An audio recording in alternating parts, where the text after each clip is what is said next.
Good morning po. Good morning, ma'am. Yeah, ibisan ko lang po, no? Though 53 slide po ito, some of the slides, i-rundown ko na lang po. Anyway po, lahat ng mga teachers and advisors, we will provide this. So, our plan is about revisiting student and CPP manual. As you can see, dalawa po. Previously, magkaiba po yung manual natin sa student manual, yung manual natin sa student and manual for school-based child protection policy. Nung nagkaroon ng seminar meeting with Dr. Yuto, recommendation na i-use lang yung ipagsama isa na lang. Kaya lang, the hard part is, ang school manual natin, student manual natin, may mga sanctions, may mga proceedings natin doon kung saan nagkakaroon ng paano i-handle yung mga student and erring students. While on the child protection policy, what's the right of a student? Isipin na paano natin yung diffusion, no? Para mag-contradict. Pero, I would like to thank sa mga tumulong sa atin yung pag-revise ng student manual and CPP manual natin. Sa lahat ng tumulong, I cannot do it alone without the help of others na kasama natin dito. Salamat po sa inyo at kilala nyo na kayo. Tatlong beses na pagbabalik sa akin yung revision, yung sa bumalik, tapos nire-revise bago po ma-approve. Anyway, po yung expect natin dito. Okay, brief history lang po. Tingnan natin yung buong kabuuan, itak pa rin yun, yung old natin na history ng ating school from extension to FG, no po. Sinamarize ko na lang po para po mabilisan. And section 1, yung school rules and regulations, the student manual, kung saan may ikaw yung mga revisions doon, sanctions are deleted and changes to another protocols on how to handle erring student and case proceedings na po. Section 2 is the child protection policy. Will be focused on our part, administrators and faculty. Pwede ito mag-back in, no po? Okay, yung previous reference ko natin, sinama ko yung in three parts lang po, no po? Pero mahaba po ito. So, sa mga bago po sa atin, o kaya sa mga hindi pa nakakabasa ng ating student manual before, ito po yung ating brief story ng ating school. Francisco G. Nepomuceno High School, formerly known as Angeles City High School, Pandan, was originally extension po ng Angeles City High School, Pampang, which started in 1968. Ano po, no? And very more pinag-overacted in 1991. So marami pong nasirang gamit and facilities of the school. Then, that time, Mayor Gerardo Pangituan transferred the school to Pandan, where all majority of school clientele back then, sila napunta. Kaya kung katabi natin is evacuation center ng mga yan. Ito po yung nasa tabi. Ako. Hinapit nila yung school dito. And, on July 3, 2001, the Department of Education, Secretary namin si Lane Rocco, formally approved the request, established Angeles City High School Pandan, and its renaming Francisco G. Nepomuceno High School. Under Section 1, our rules and regulations. Okay? This policy relating to standards of conduct on campus. Students shall maintain discipline inside the campus as well as outside school premises, especially when engaging in activities authorized by school. Students enrolling in the school are expected to do themselves properly. They are obliged to abide the rules and regulations of the school.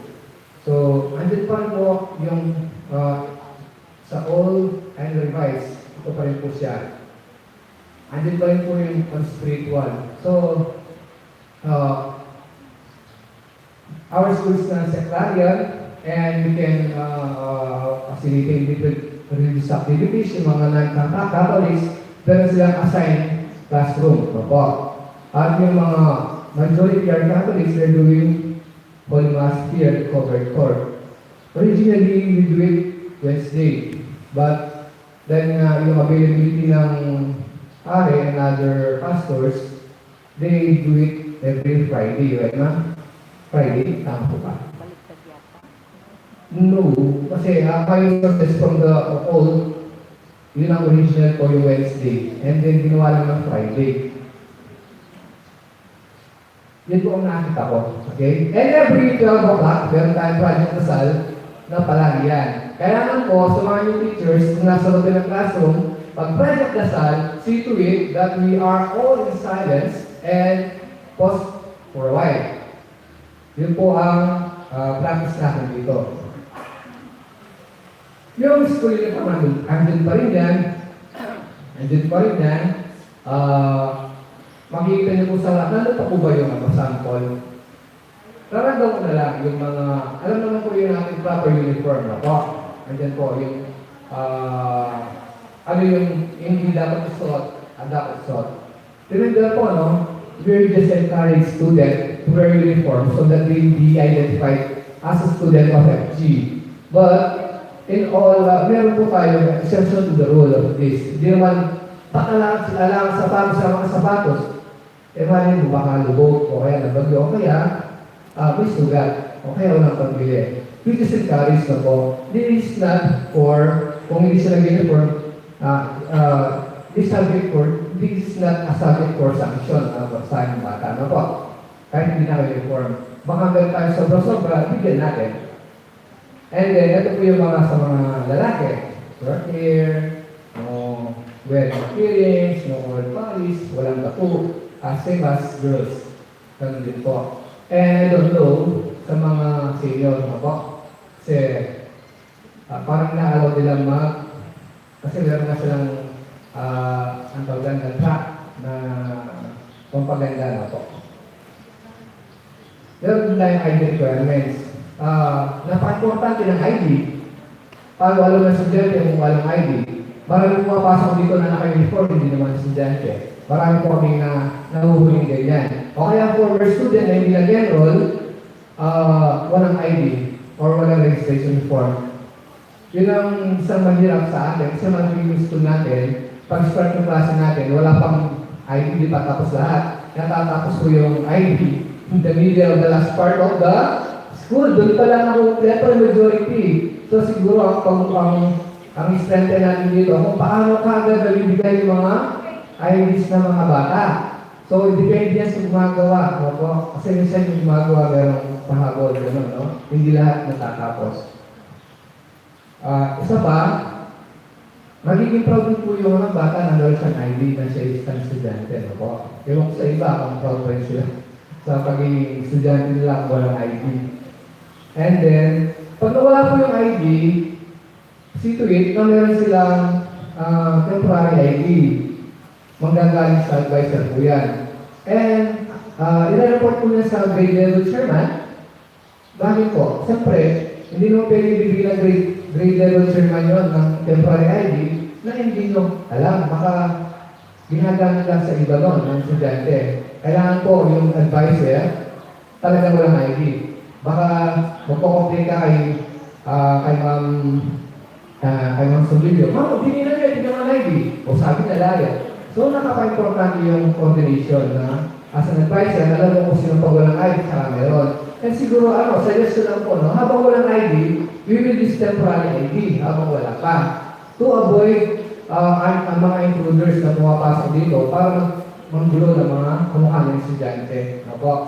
Habang wala po, pwede naman tayo mag-produce ng temporary ID. Pag nandun yung ID, i-replace na lang natin. Minsan lang po yung yung pagpapalit. Yung pangalawa, imbestigahan na bakit mawawala palagi ng ID. And libre po yung ID, yung una. Kasi kung pag nawala, siya na magpapagawa. Siya na magbabayad, gusto natin ginagawa. Kasi yung libre sa kanila, yun ang binigay ng una pa. Okay, it's our responsibility to teach our student on how to maintain and orderliness. Nandiyan pa rin po yan sa old manual. yung proper use of facilities and energy conservation. Last year po, may mga reports din na naiiwan yung mga door mats na rin. No po? Although may mga maintenance po tayo, it's our responsibility to check the room na walang nakasindi, nakasaksak. No po? And bawal po yung mga cellphones na sinasaksak sa mga outlet. No po? Anyway, bawal pa rin naman po yung cellphone during class hours. No po? On decency, yung nga sinasabi ko, yung bilang estudyante, kailangan well-dressed ka kung may uniform, so wear your uniform. Kung wala naman, be as a student. No po? Hindi yung pumasok na sila dito na parang iba-iba yung kanilang attire, parang modelo. At the same thing, yung pag-uugali. No po? Lalo na yung pag-intindi sa mga kapwa-estudyante sa mga nagkakase. Ito na po yun, ang concern of others. Bisa mo na lang po. Ito na po tayo, yung position of disciplinary action. As I mentioned a while ago, wala na po tayo sa action. So, school official and teachers shall have the right to impose appropriate reasonable disciplinary measure in case of minor offense. No po, minor offense only. Why? Later po malalaman natin. However, no cruel or physical punishment shall be imposed or applied against any student. Ano po yung mga minor offense? Ito po yung all offenses na falling within the category of major offense. Entering classroom, any class or school function without authority or permission, entering campus without an ID or ID, shouting or making unnecessary noise, non-observance of school rules and uniform, proper grooming, speaking of chewing gum, eating, drinking, soft drink during class hours na po. Mga minor po yung minsan din tolerate ng mga advisor po, na nagiging abuso na. Hanggang nagiging antay nila yung classroom natin, nagiging canteen na po. No?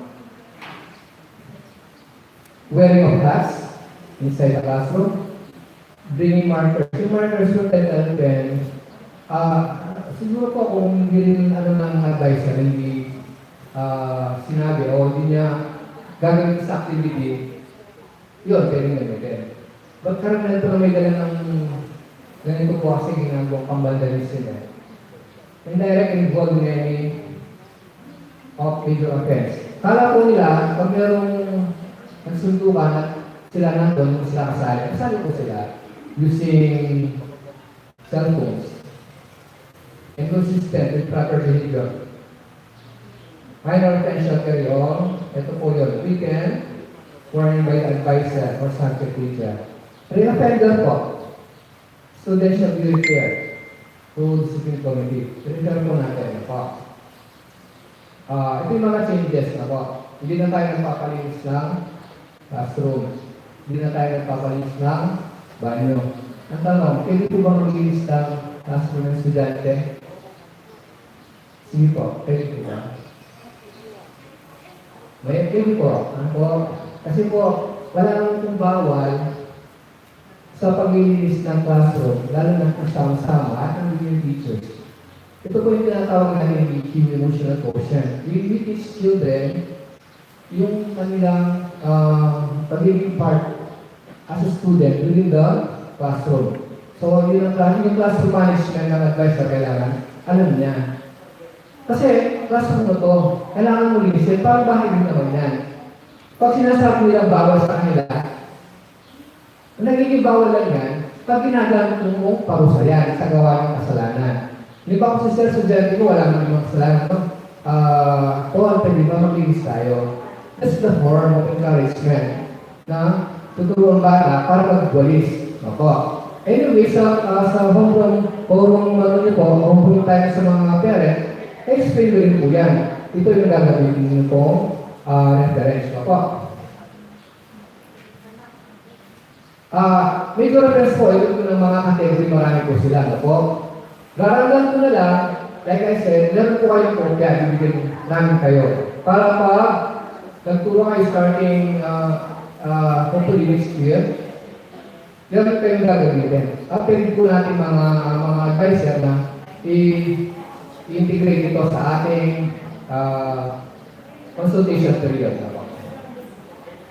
Yung mga drugs related, carrying firearms, participating in stoppings of class, crawling, fighting, quarreling, gross misconduct, grave threat, vandalism, theft, forcible entry and or forcible exit, extortion, blackmail, unauthorized spending class fund, cheating, indecent obscene, immoral conduct including scandalous. Maraming nangyayari dito. Possession and distribution of pornographic materials. Putting the name of class, name of school, in bad light, membership of fraternity, gambling, lending ID, unauthorized possession of test question, last year, last 3 years yata, may nangyari ko ganito, test paper sa wakong estudyante, perfect siya. Nagtataka kung kasan ang galing yung test paper na yun. So, anyway, yung dana po yun, it's been, ako many years, galing ko sa isang malapit na teacher sa kanya. Sana po, huwag ko mangyari sa akin yun. Yung nagkakaroon favoritism. Kung ano yung, ang tawag doon, nire-review sa mga klase niya iba, nire-review sa kanya na actual exam. Magaling po yung mga bata, alam nila kung bakit. Lending ID, gambling, ay tapos na pala. Unauthorized possession of expression and distribution of printed material and posters without prior permission. Pero meron po tayong tapos dyan ng mga poster, meron po tayong sa office po, pinatataan po yan po. Dishonesty to any person vested with authority, lying or bringing fake guardians. Maraming po nagdadala sa atin ng mga fake guardians. Using the name of school without permission, program or ticket outside school activity. Habitual packing classes. Engaging of the following activities like smoking, drinking, liquor, going movies and recreation center, gambling, of any sort. Non-school uniform. Borrowing money or any valuables. Unauthorized collection of goods or money. Littering. Hazing. Immorality and sexual harassment. And pre-commission of minor offense. Ano po yung proceedings natin sa mga major offense na po? Ito yung mga changes natin sa school manual. Case proceeding and protocol. Step 1. Teachers advise their school personnel are obliged to. 3R lang po. You have to report, record, and refer the case. We teachers or teachers advisor do not manage case na po. Huwag yung ayusin sa level no, yung mga major offense. Or else, baka magkaroon ng problema in part of you. Huwag nyo na po dagdagan yung burden nyo kasi nagtuturo na kayo dami ng estudyanteng inisip sa pagtuturo. Huwag nyo na po dagdagan yung ganito. Bigay nyo po ito sa proper authority sa ating mga grade level chairman or the discipline committee. Next. Yung step 2, yung grade level coordinator or grade level chairman, process the case, conduct investigation. Of course, not all, kung sino yung nanuntok or sino yung nasuntok, tama na. Kailangan may investigation. Record the case and prepare incident report. And conduct a parent conference, make a recommendation and agreement. Or refer the case to the school head, guidance counselor, or other agency. Level ko na ng chairman ko. Minsan, nasa-settle na rin po sa kanilang level to. Step 3, the guidance counselors oblige to assess the student, both victim or the Dr. Traycor. Also, we conduct parent conference, record the case by preparing intake sheet. So, doon na po nagkakaroon ng intake sheet. Yung intake sheet po, ito yung parang incident report. O kaya, sino yung nagko-complain? Sino yung nagko-complain? The intake sheet, pwede po yung complainant student against student, student against teacher, or vice versa. Parent to teacher, or vice versa. Parent to student, or vice versa. Okay. Paano po namin ginagawa yun? Pag po tayo complainant, sa akin po, no? Kaya refer po ng grade level sermon, doon na po gagawin yung intake sheet. Kasama na po yung sinagko-complain, complete details po. Tapos, ano yung mga ebidensya pa na ibibigay niya, initap ko lahat doon. Ganoon naman po tayo mga teachers na bibigyan ng ganito. Pero dasal nyo na nagkaroon kayo ng intake sheet, binigyan namin na kayo ng mga complaint, kayo na yung may kasalanan. Ang kagandahan lang po nun, sinasagot nyo yung complaint against you without confronting them. Kasi pag nagkakaharap po kayo, nagkakaroon ng illogical, emotional surprise. Hindi na tayo nagkakasundo. Hindi na nakapokus yung usapin kung saan. Nagkakatalan na. Pero, this intake sheet serve as the evidences para sagutin lang kung sino yung kinocomplain. Maliwanag po. Kung magkasundo man, meron tayong documented na been settled. Kung hindi ito masesettle, kung ang complainant ayaw na masettle, then, she or he have the right para ilipat sa complaint. Worst scenario ito, gusto niya magdemanda, pero hindi po gagamitin yung intake sheet. Opo. We will give the copy or first copy of the intake sheet pag nagkakaroon ng hearing. Halimbawa, magdemanda ako yung time, o dala ako yung division office. Anyway po, dadalhin din naman namin yung mga reports namin sa division office. Pero paglabas na, bahala na po yung complainant doon. Magkaiba po yung sa atin at sa labas. Pwede ba siyang mag-complain dito at sa labas? Pwede po. Karapatan naman po ng bawat isa na mag-complain within the school or outside the school. Especially those heinous crimes na po. Nakaka-relate pa rin po ba? And then, provide intervention program and counseling. That's the least I can do. Ako rin po, hindi ako nagmamali sa sineseta yung mga friends, yung mga heinous friends o mga grabe mga nangyari o ginawa ng isang tao. Make recommendation. Kamukha ng ginagawa ko ng grade level and prepare the recommendation to school head or other agency. Marami na po tayong nire-refer sa ibang agency sa DSWD, sa ACADAC, sa PDEA, sa PNP. And nag-a-attend din po ako ng hearing last year, nakatatlo po yata ako ng estudyante. Kaya kala ko po, di ako masali. Pero kailangan ko pala yun para magkaroon ng proper documentation at i-transfer yung bata sa institution. Ako, ang nakakapagod po doon, halimbawa, nasa Magalang siya, dadalhin po namin yung module niya doon sa doon. Mag-aaral pa rin siya. Ako. Step 4, the school head. Conduct meeting with the committee for a case conference. Siyempre, bago po lumabas siya, dapat alam ng school head natin. Re-review niya and then approve all disregard recommendation. Pwede po tayo mag-recommend na halimbawa, kailangan ang bata ito wala sa school for security purposes. Yun mga recommendation. And submit the intake sheet to division office. Meron tayong kopya na ilalagay doon. Ito po yung changes sa ating manual. Wala na po yung 3 days suspension. Ang makakapagbigay ko ng school head natin.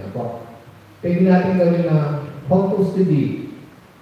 Hindi po parusa yung home custody, but the purpose of home custody is for protection. Halimbawa, kung alam mo, yung bata, in danger siya pag pumasok siya.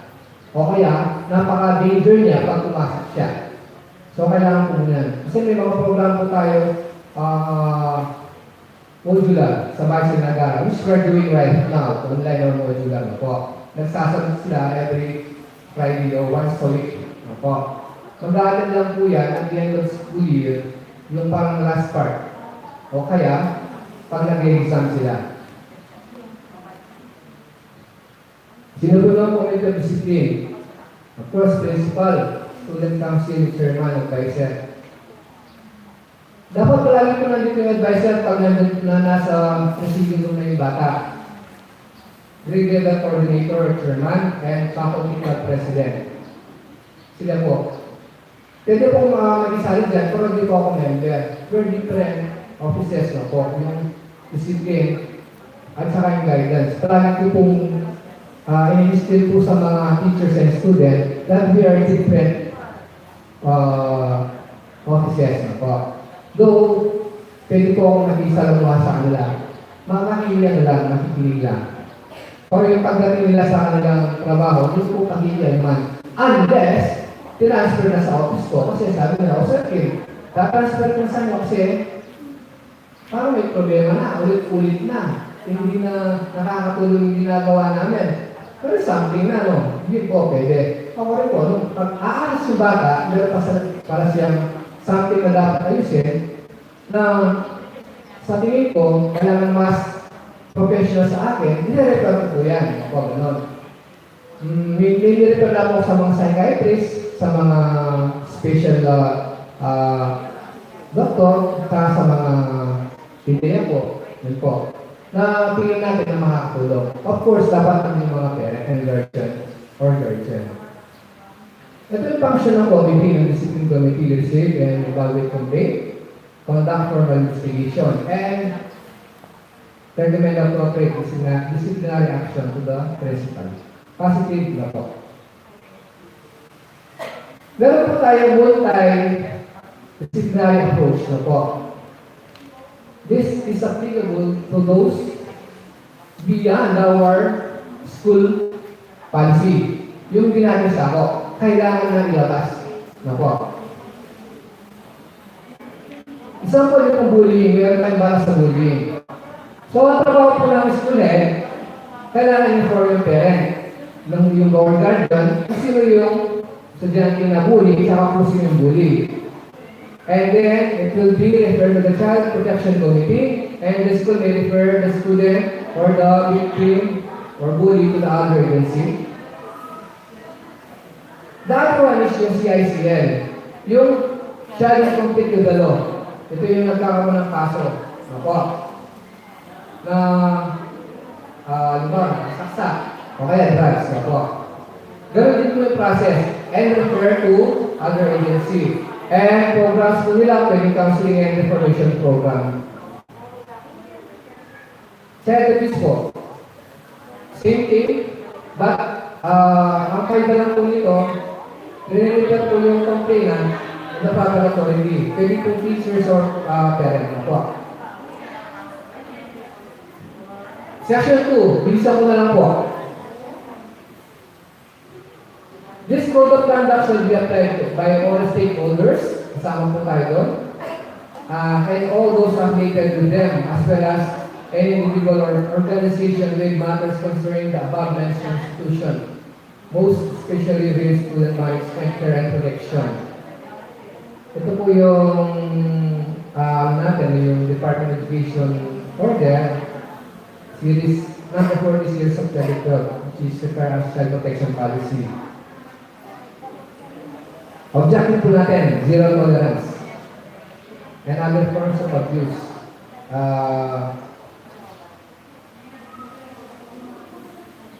Specific objective.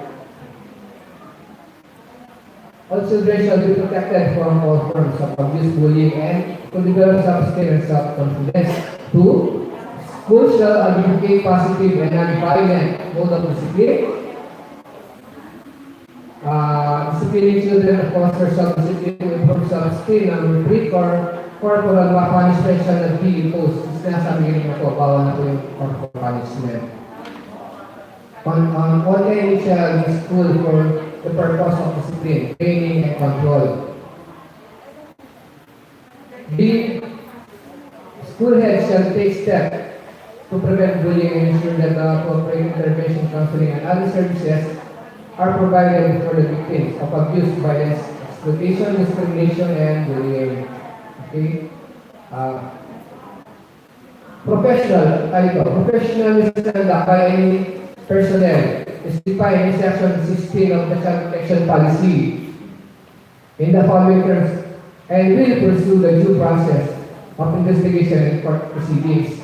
So, lahat ng complaint against us, ito po yung susundin namin. No po. We do not manage case, our own, o settle case. Idadala po natin sa proper authority, pero sa division po muna. Ito po yung mga stakeholders natin, no po. I will be focusing on the administrators and teachers. Tapos na po kasi ako sa mga security personnel and school maintenance. Na-explain na po sa kanila kung ano yung dapat nilang gawin dito sa school at ano yung hindi dapat gawin dito sa school. No po. Ngayon po sa akin, ito po. Ang na lang po nang mabibigyan na nabigyan ng orientation ng ganito ng CDP, yung mga parent po. Siguro yung mga PTA o yung mga newly elected PTA po natin sa rin magiging susunod. Ito po yung mga rules natin. Ang dapat gawin ng mga teachers, administrators. Bullet 1, be committed and competent to the best interest of the student, entrusted to their care, and motivate and inspire, equip them to become globally competitive as 21st century learners. Wala pong kalibat ko, so yung in-explain niya kanina, yung discuss niya, kung ano po yung mga duties and responsibilities. Narinig nyo po kanina yung ating mga work ethics na po. Okay lang po, iraramdam ko na lang. Focus po ako sa dom na po. Ito kasi mga passage dito. And I know you're doing this na ginagawa ko na po natin ito. Pero ito po, yung mga hindi natin yung hindi dapat gawin, mag-focus po tayo. Po. Dito lang po tayo mag-focus. Ano yung hindi dapat gawin ng isang administrators and teachers or any school authorities? Conflicts between the professional work and private interests which may cause negative impact on students. Communicating inappropriate with students using media such as cell phones, emails, and other network sites. Using control punishment. Excessive physical contact with students that may indecent or could be classified as physical abuse or psychological traumatic. Forcing or intimidating students to do something which is opposed to their own will. Mag-react po, yung gusto mag-react, baka it will not be favored to us, but this is the policy which is been approved by the division office na po. Wala na po bang reaction? Discriminating or favoring one student over others. Kanina po yung sinasabi. Excluding, separating, classifying student, work based on preference, or going beyond the values of equality. Creating relationship inappropriate in nature and compromise the boundary between superior and student. Ignoring any signs of report that the child is being bullied or abused.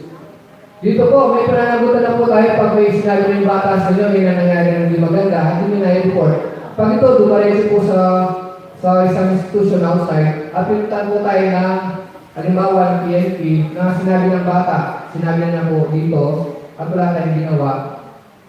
Yun po, may kaso po tayo doon. Yung tawag doon. Basta, ano po. Hindi ko na ma-recall. Liability, accountability. Like case po yun. Liability, accountability.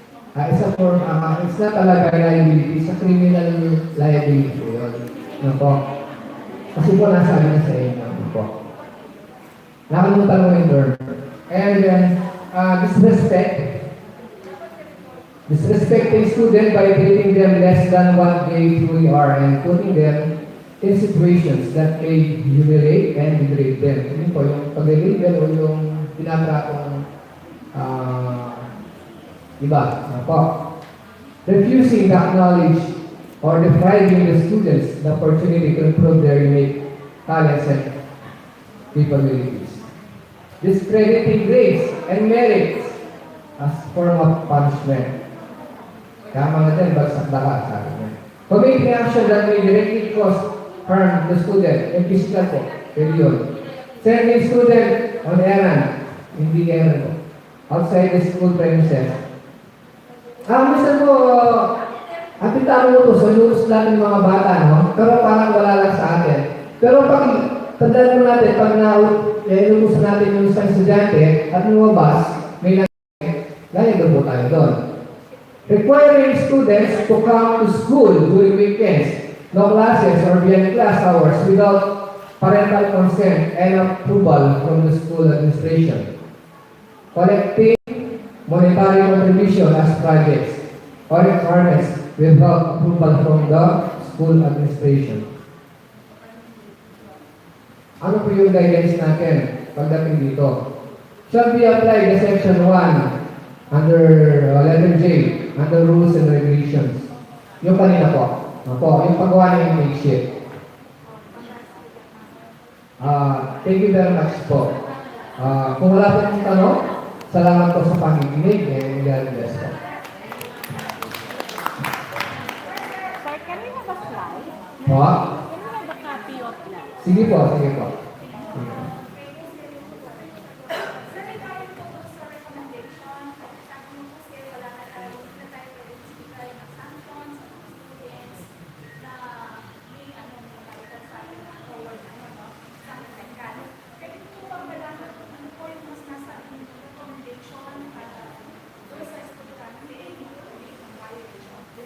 Apo, yung pong focus D for the safety of both students. Pwede pong i-refer sa yung referral to other agency or refer to the guidance counselor for programs. Apo, halimbawa information programs or counseling. Yun po yung mga recommendations. And pwede rin po yung suspension, pwede naman po yun. Kasi recommendation lang naman po yun. Magpapanan po yung principal po.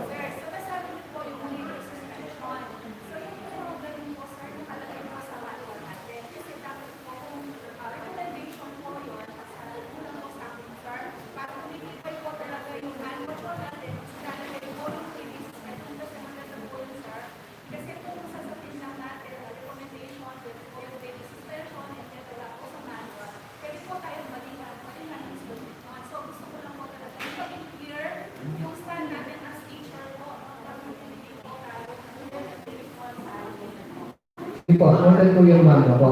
Although dati po kasi nandun yung suspension, yung old manual natin. Pero pinadilit na po kasi yun. Pero tinanong ko po, pwede po ba yung suspend?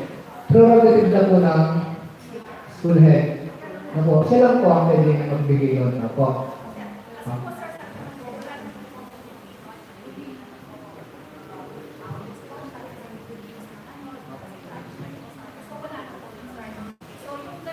As a form of action.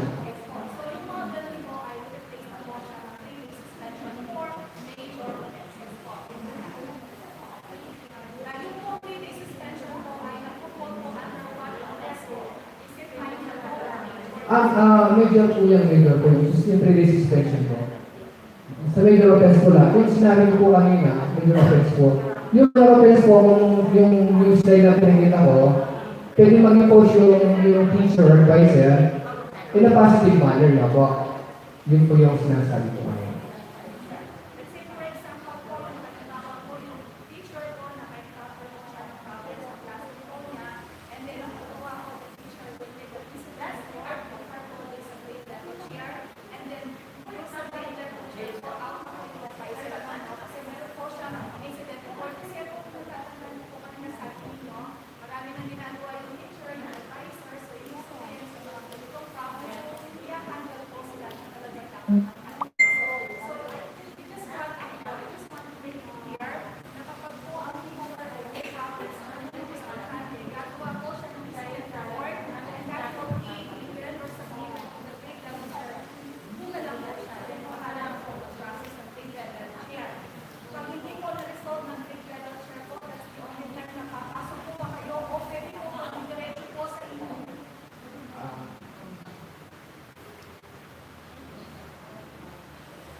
Ito po, no, pag may problema sa isang estudyante, whether advice or teachers gumawa ng incident report o kaya yung request ng grade level chairman, ito po yung trabaho ng grade level. Yung i-process po yung case muna, i-investigate.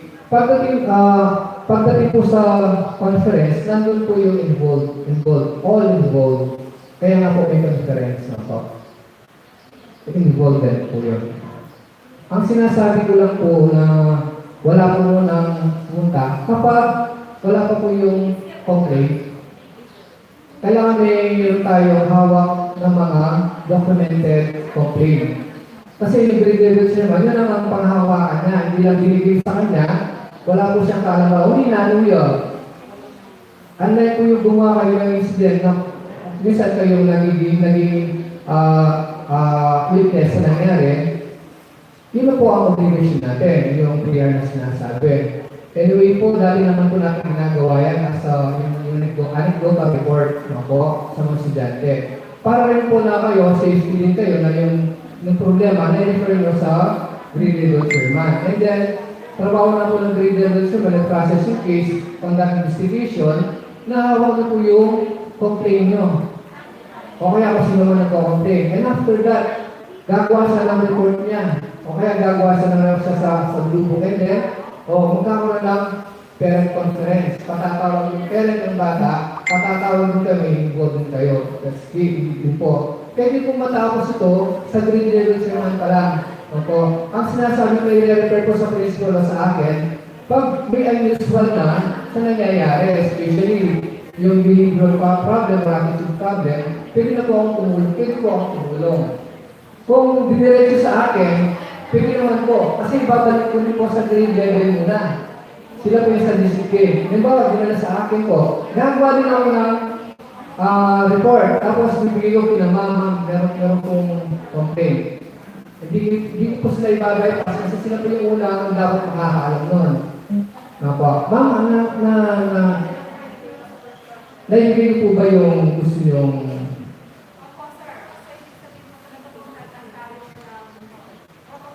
ay, salamat po. Okay, thank you, ma'am.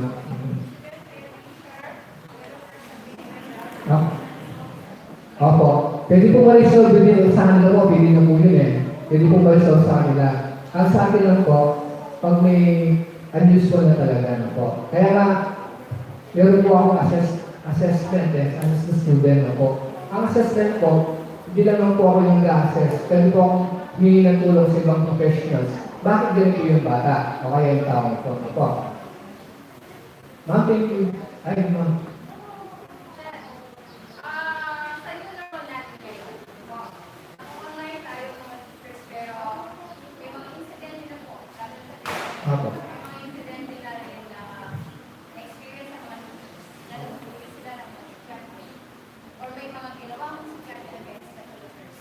Paano natin i-apply? Apply pa rin po yung ito. Tingnan niyo po. Meron po tayong ebidensya sa mga, limbawa yung estudyante lang po sa social media. Sila ba na rin class? Sunugin natin yung module natin. Di po ba? Meron na po rin sa amin ng ganyan. Tapos, yun po yung mga ebidensya. Patatawag po rin po yung parent. Ang complainant po dyan yung teachers o advisor kung saan sila nag-online. Halimbawa, meron siya nakita na nagpapakita ng malaswa sa ano niya, pwede po yun. Tapos, pag kumukuha ng module, yung parent, kailangan na lang po natin yung estudyante. Para yung parent, makausap natin. Yun po ang ginagawa natin sa online po natin sa ngayon. Pero hindi natin hinahanap yung bata kasi bawal na po silang punta ng school. Makakapunod po ba yun? Apo, pwede po, pwede yung konti. Yes. Meron pa po ba? Wala na po ata. Okay. Wala na po pahabol? Okay, sige po. Thank you very much, ma'am. Salamat.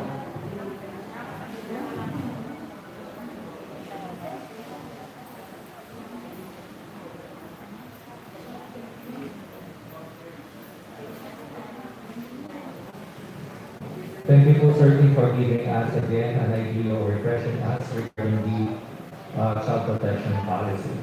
So our next speaker po will talk about human resource matters. We have Ma'am Hazel Carbonco, Administrative Officer po.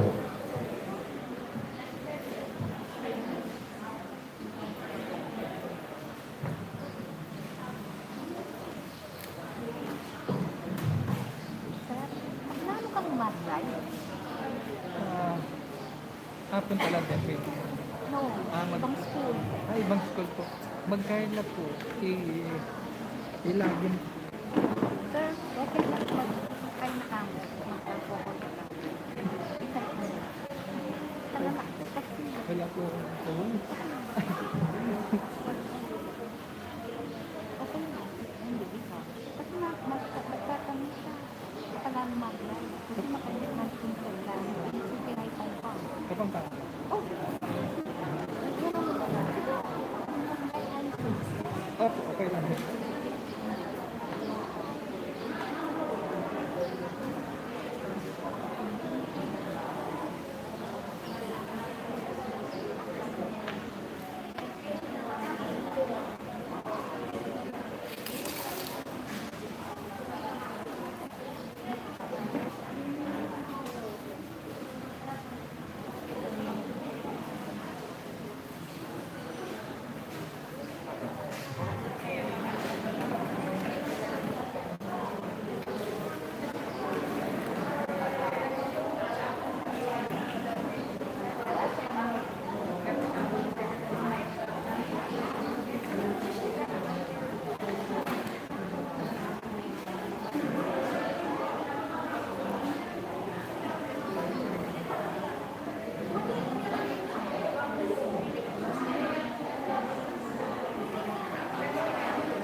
Dear teachers, sorry to interrupt po sa inyong pagmimerienda, no? So, I would just like to remind everyone, kung nakita niyo po yung matrix ng ating INSET, naka-oras po tayo. So, while Ma'am Hazel Carbunco is ongoing on her talk po, so just continue having your merienda po. No, actually po, doon sa matrix, yung ating naka-merienda tayo sa teaching included in the matrix. So while you're having your your merienda, Ma'am Hazel will proceed na po sa kanyang talk.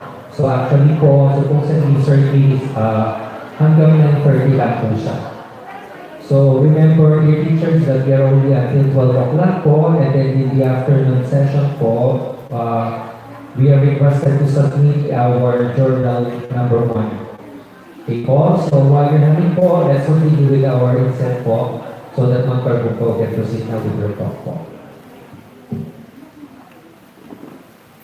Thank you very much po. Good morning. Good morning. Okay pa po ba tayo?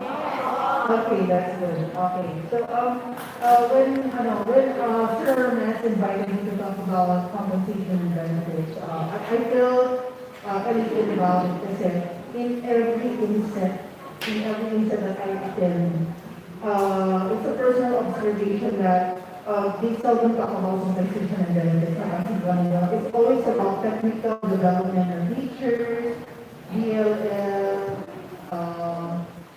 familiarization of applications. So they never talk about compensation and benefits. That is why I never said no. I took time to really prepare for this because it's seldom that we get to be invited to talk about compensation and benefits. And I would like to mention also that the division of INSET is a very has an intensive drive to make the people become aware of their rights, of their privileges, of their benefits. So this is a very good opportunity to talk about CNB. Okay. Okay, when we talk about CNB, kung ano pumapasok sa isip natin? What's the main thing that we think about when we talk about compensation and benefits? Salaries. Okay, that's a very basic compensation.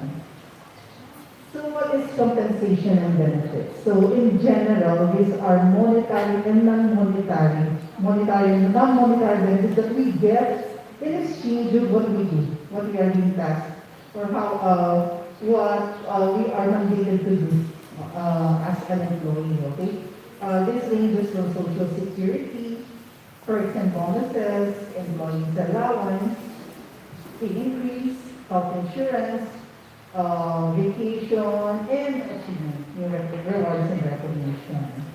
Okay, so one example of social security that we all know is the GSIS, or Government Service Insurance System, which is exclusively for government employees. The counterpart is a private is SSS. Okay, so this GSIS is mandated to insure all members against occurrences of certain contingencies, okay, such as separation or retirement, disability or death, okay, in exchange for our monthly premium. So this is how they compete for our monthly premium, okay. We need to share this 20%, 21% po ng salary natin. 12% will come from the government. 9% of your basic salary will be deducted from your monthly salary, okay? 9%, okay? You can check that through your payslip, okay? Hindi po tayo pare-pareho ng contribution. It depends on our basic salary. So if you have higher salary, you have higher contribution, okay?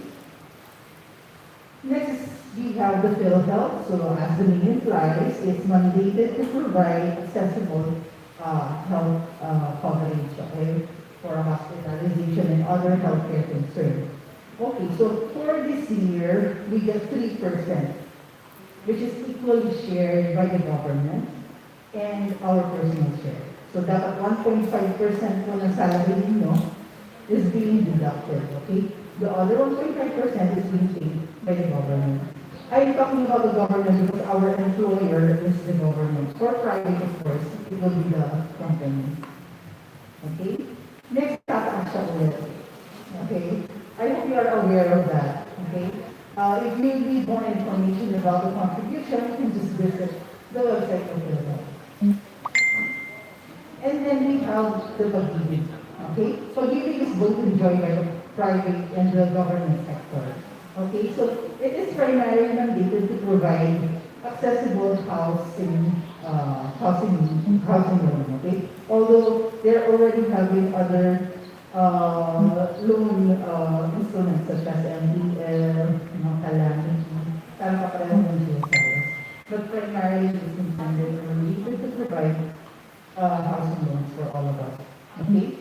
Ito very since we are all 1,500 and up salary, ang minimum requirement is 100 pesos. Okay, 100 pesos ang minimum. But we have the option to increase. And in benefit pag mas mataas ang contribution natin, we have more chances of applying for a housing loan. Okay, mas malaki yung natin. Chances that we get to apply for a housing loan, mas mataas ang NPL. Okay? What do you need to do kung gusto nyo ma-increase ang contribution? You just have to go to the HR and then inform us that you wish to increase your monthly contribution. Kung gusto nyo lang, okay? This is on a voluntary basis. But the minimum will be 100 pesos. Okay, so the next would be salary.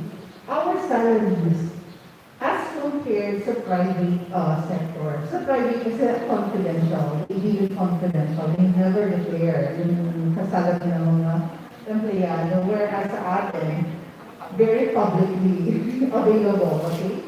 We all know how much we receive, okay, sa lahat. Okay, for salary, this is governed and regulated by the Department of Budget and Management. They issue the salary schedule, the one that you are seeing on the screen. Ang tawag po dyan, salary schedule. They typically release this every start of the year. Okay, so right now what is being implemented for 2020 is the NBC 579. Okay, if you're curious about how much you will be having for next year, you just go to the DBM website. Never refer from unverified sources. Kasi ang dami kong salary schedule matrix na available online that are not legitimate. Okay?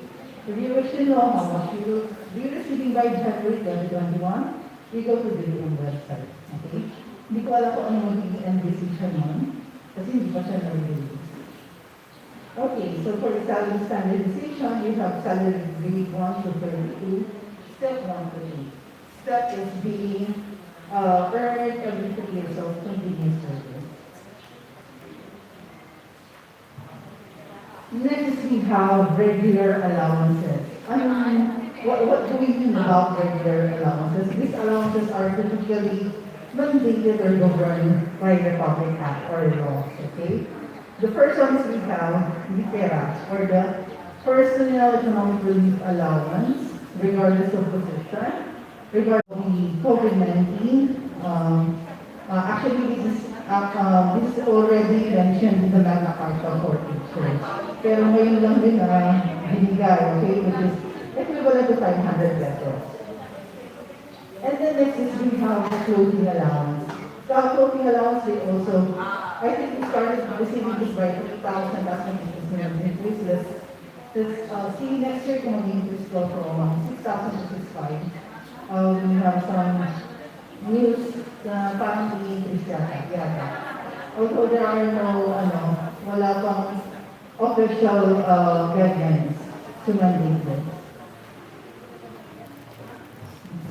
Apart from regular allowances, we also receive regular bonuses. Mid-year bonus, which is equivalent to 1 month basic salary, usually released not earlier than May 15th of every year. Okay, ano yung conditions nito? The employee must be active in service hanggang May 15th. Must have served for 4 months.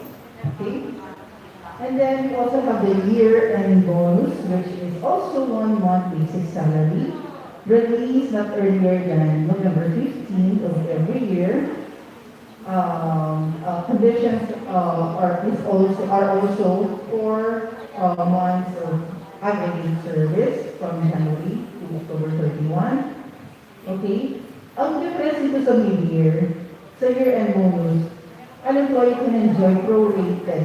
Okay, prorated benefit. So, halimbawa, nag-resign si teacher na earlier than October 31, may enjoy pa rin niya yung benefit ng year-end bonus. Okay, that's the difference between the two. And then on top of the year-end bonus, we also receive cash gifts equivalent to 5,000. Also the same for those who are newly hired or mga nag-resign prior to October 31, we get to enjoy prorated, okay, prorated value of the cash gift.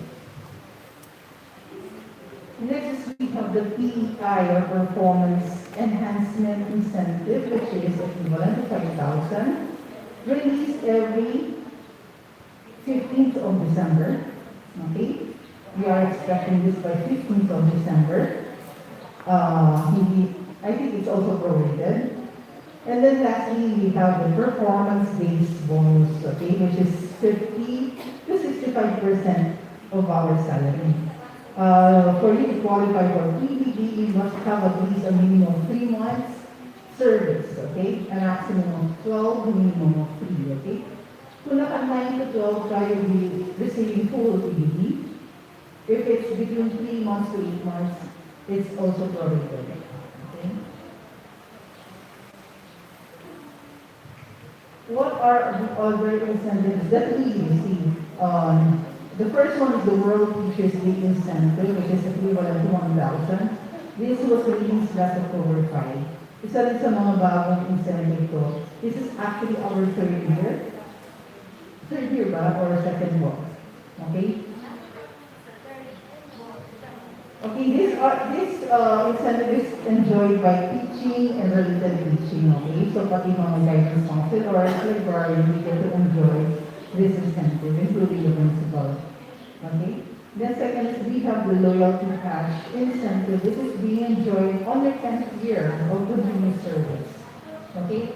For the 10th year, well, you will have to apply, submit necessary documents for you to receive 10,000 for the initial 10 years of service. Then you get to enjoy 5,000 on every 5th year thereafter. Okay? After the 10th year, every 5 years, mag-reach na po yun. Ng loyalty. Sino po yung makaka-10 years this year? Meron ba? Wala? Okay. And then next, we have the step increment. Okay, this is what we have to understand. Step increment is not a promotion. It's a form of benefit. So you will have to avail that. Ang hindi ko maintindihan sa division natin, I see some teachers who do not avail the step increment. Marami po kasi nawawala sa akin kapag hindi natin ina-avail yung step increment. Okay? That is why we are trying to manage that this becomes automatic. That the teacher will not have to apply for it. Automatic na lang siyang bigay sa kanya. That's what we are working on. Okay? I hope we can do this right now. Okay? Kasi it's a benefit. It should not be applied.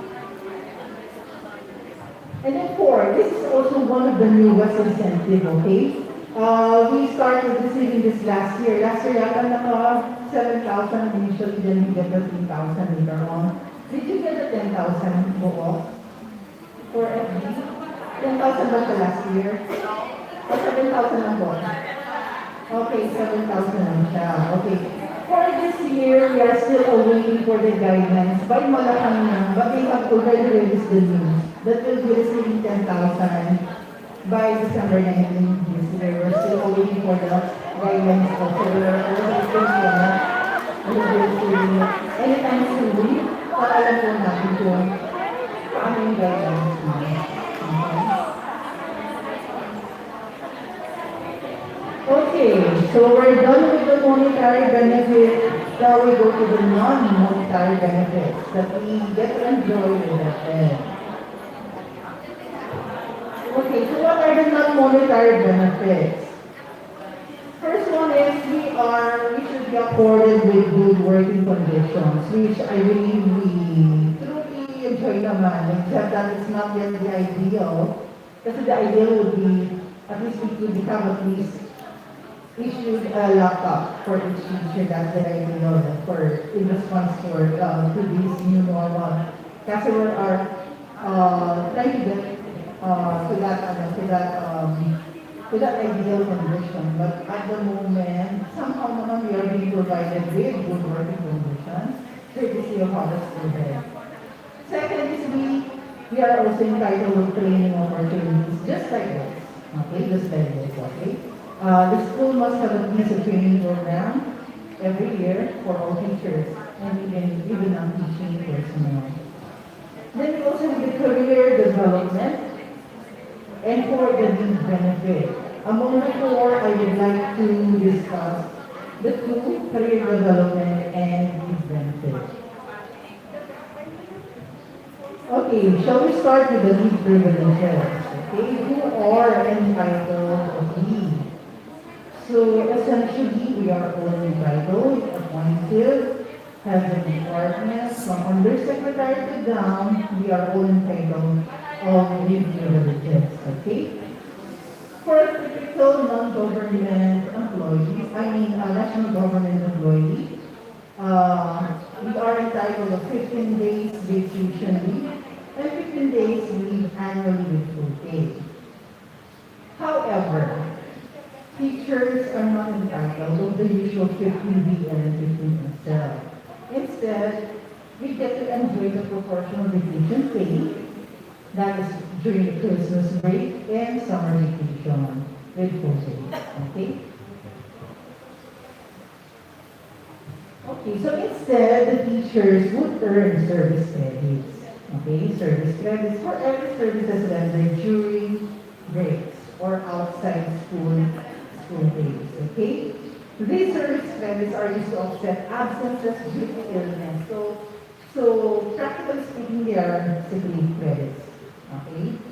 Kaya nga pag nagta-travel abroad, personally without pay siya. Because we cannot use those service credits to cover for travel abroad. Okay, so how do we earn service credits? This is being governed by Yada Order Number 3, Series of 2003, updated guidelines of the grant of service credit to teachers. But we are expecting that this could change given that we are no longer required to attend sports events.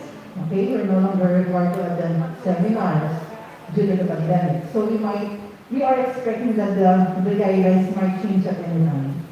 Okay, we are still waiting for the guidelines. Okay, so in a nutshell, any leave, regardless of number of days, must be done through a prescribed form, which we call Form 6. Okay, a leave cannot be taken action if it's not submitted with the prescribed form. Okay? Hindi siya pwedeng verbal lang, hindi siya pwedeng letter lang. It must be accompanied by Form 6. Okay?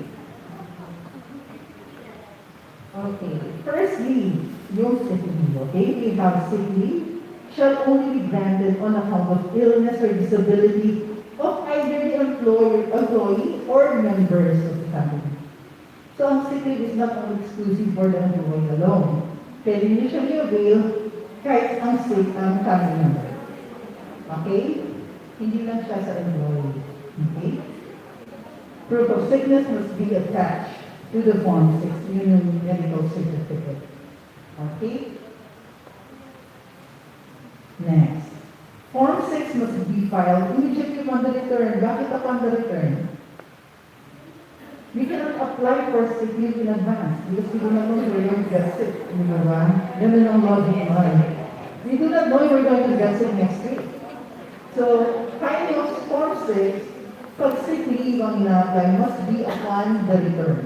Okay? Upon return to duty of the employee. But you will have to notify, of course, your immediate supervisor, either your head teacher or the principal. Pwedeng verbal siya. although filing can be done upon return. Okay, absences in excess of 5 days or more must be accompanied by proper medical certificate. Automatic po ito, okay? Pag pumatak ng 5 days or more ang absences due to sick leave, it must be accompanied. Hindi kailangan i-request ni head. You must automatically attach that to the form 6, okay? Although, in cases of doubt, kung halimbawa medyo duda si school head or si head teacher, kung may sakit kang nga ba, even though wala siyang 5 days, they can do verification. They can visit you at home, or they can request for medical certificate. Pwede naman po yun. Kung medyo doubtful, okay? Okay, the only time that you can file for sick leave in advance is if you're expecting to undergo operation. Okay, yun lang. Kasi that's upon the agreement of the employer, the doctor, except for emergency cases. Okay? This is the only time na pwede tayo mag-file ng sick leave in advance pag ma-opera. Next is the vacation leave. Okay?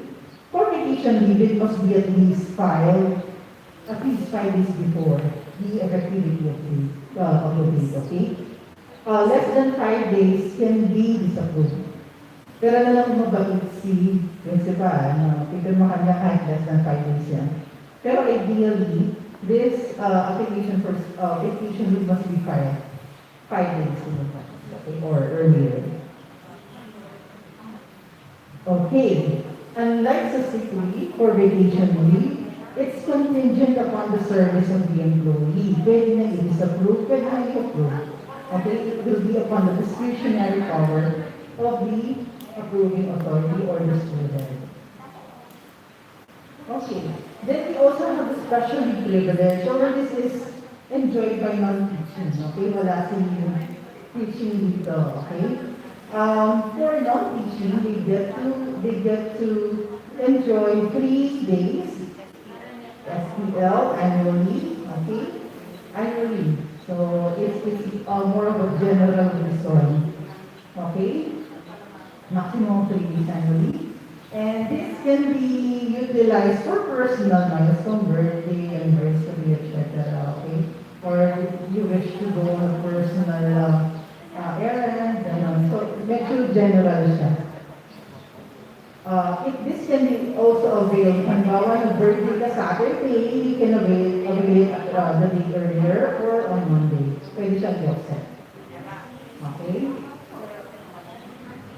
This no longer requires proof, so you do not have to present any proof ng lakad mo for you to use the SPL. However, they are not cumulative, meaning hindi siya pwedeng, so hindi mo ginamit for this year, hindi siya pwedeng carry over.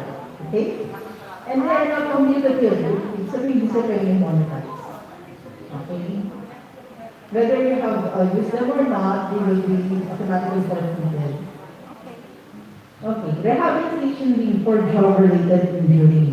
This is applicable for both teaching and non-teaching. Employees may file for rehabilitation leave on account of wounds or injuries incurred in the performance of duty. Question. Halimbawa, papasok ka lang ng school. Na-accidente ka, kunwari, na-injure. Can you file for rehabilitation leave or not? Yes or no? The answer is no. The injury must be incurred, should happen within your duty. Okay, during your official time. Next question. Hanggang 3 o'clock ng ang official time mo, you decided to extend your service hanggang 5. Unfortunately, nahulog ka kasi may insult or something sa ceiling. Can you apply for rehabilitation or not? The answer is no, because it's no longer within your official time. Not unless a memo is being served to you to extend your service. Beyond your official time, then you can apply for rehabilitation. Okay, so once again, if you wish to apply for rehabilitation leave, This should be done in a prescribed form, supported by medical certificate and evidences. Okay? This can be enjoyed up to 6 months. Full pay. Okay? Not chargeable against your service credits. Okay? A maximum of 6 months. Okay, so when do we say that a leave is without pay? Okay, pag naubos na ang service credits or leave credits natin, that's the only time that we can go on leave without pay. Pero for as long as we have service credits, you cannot apply for leave without pay except for personal leave. Okay? Okay, how long can we apply for leave without pay? We can apply for leave without pay for 1 year. 1 year, okay? Example, we have 30 days service credits, then you wish to apply for 1 year leave without pay. Kailan mag-start si leave without pay ng 1 year?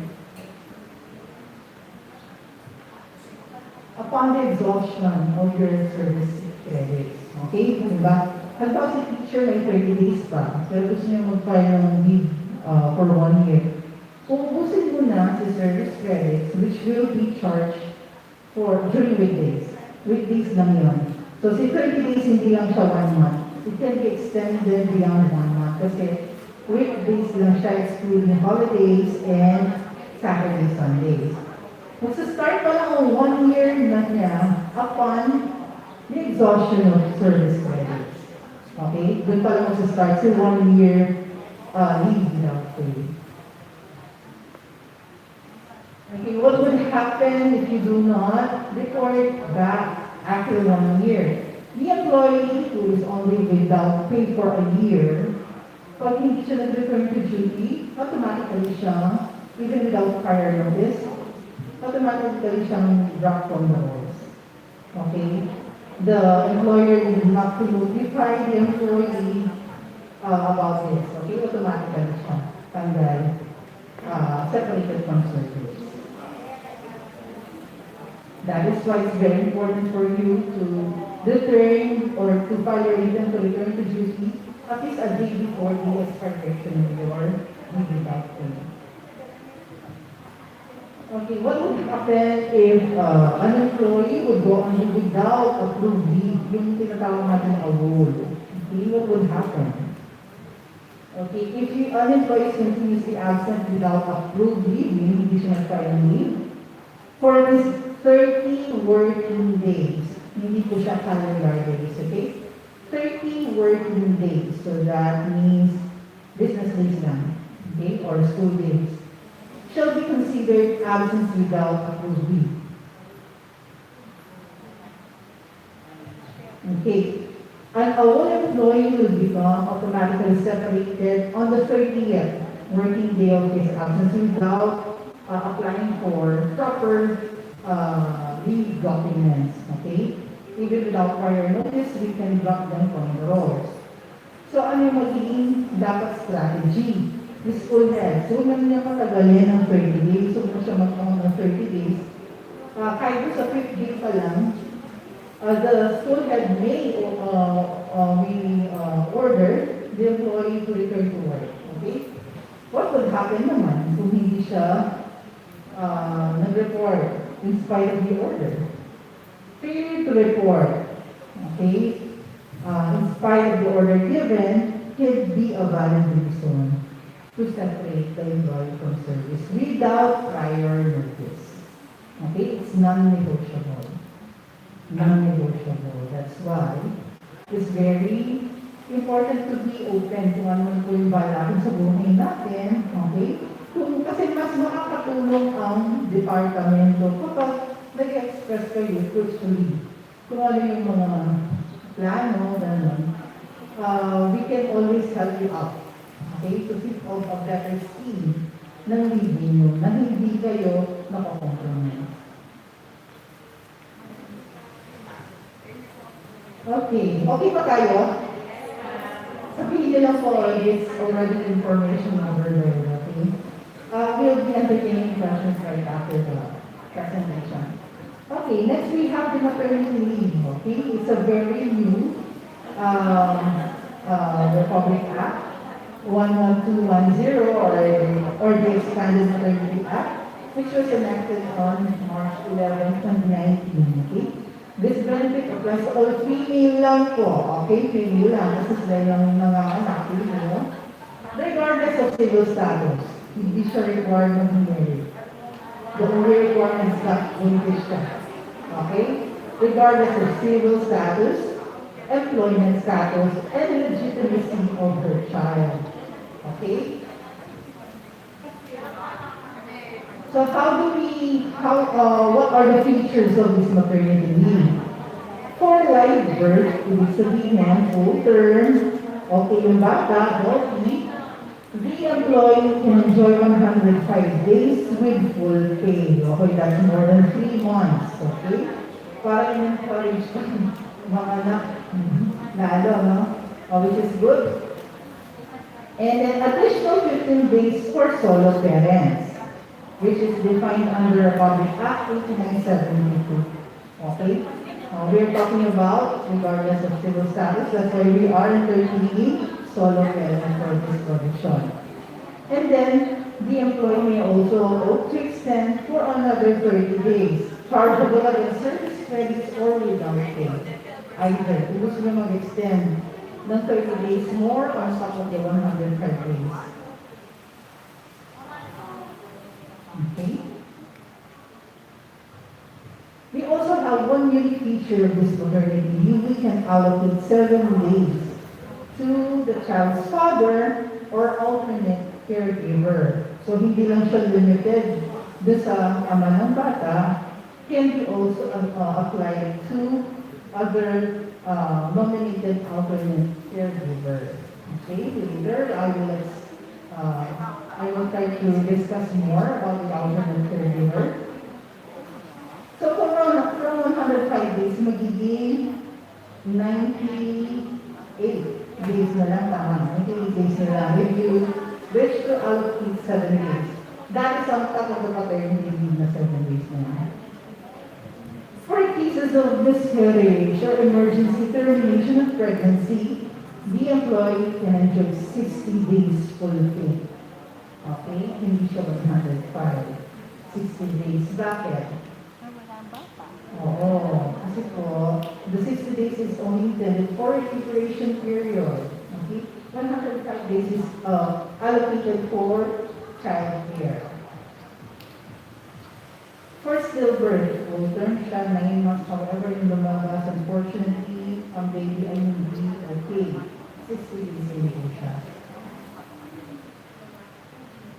If the employee dies or become permanently incapacitated after childbirth, paano siya? Okay? The benefit can still be availed.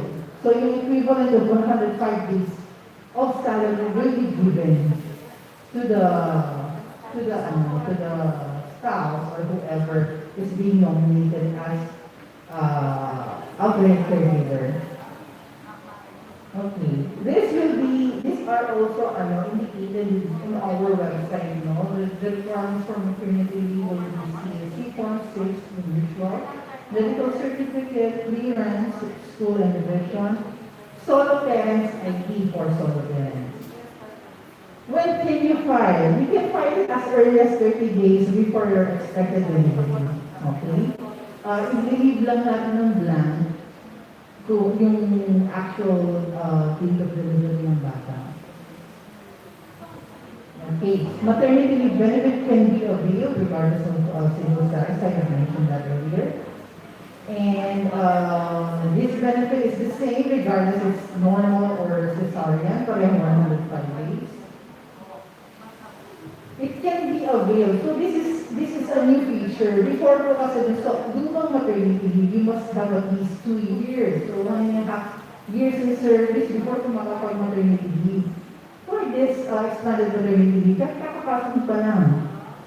Pwede na siya i-avail 105 days. Okay? Pero baka ang question po ninyo, bakit hindi tayo nag-hire ng buntis ngayon? Because they are regarded as persons at risk.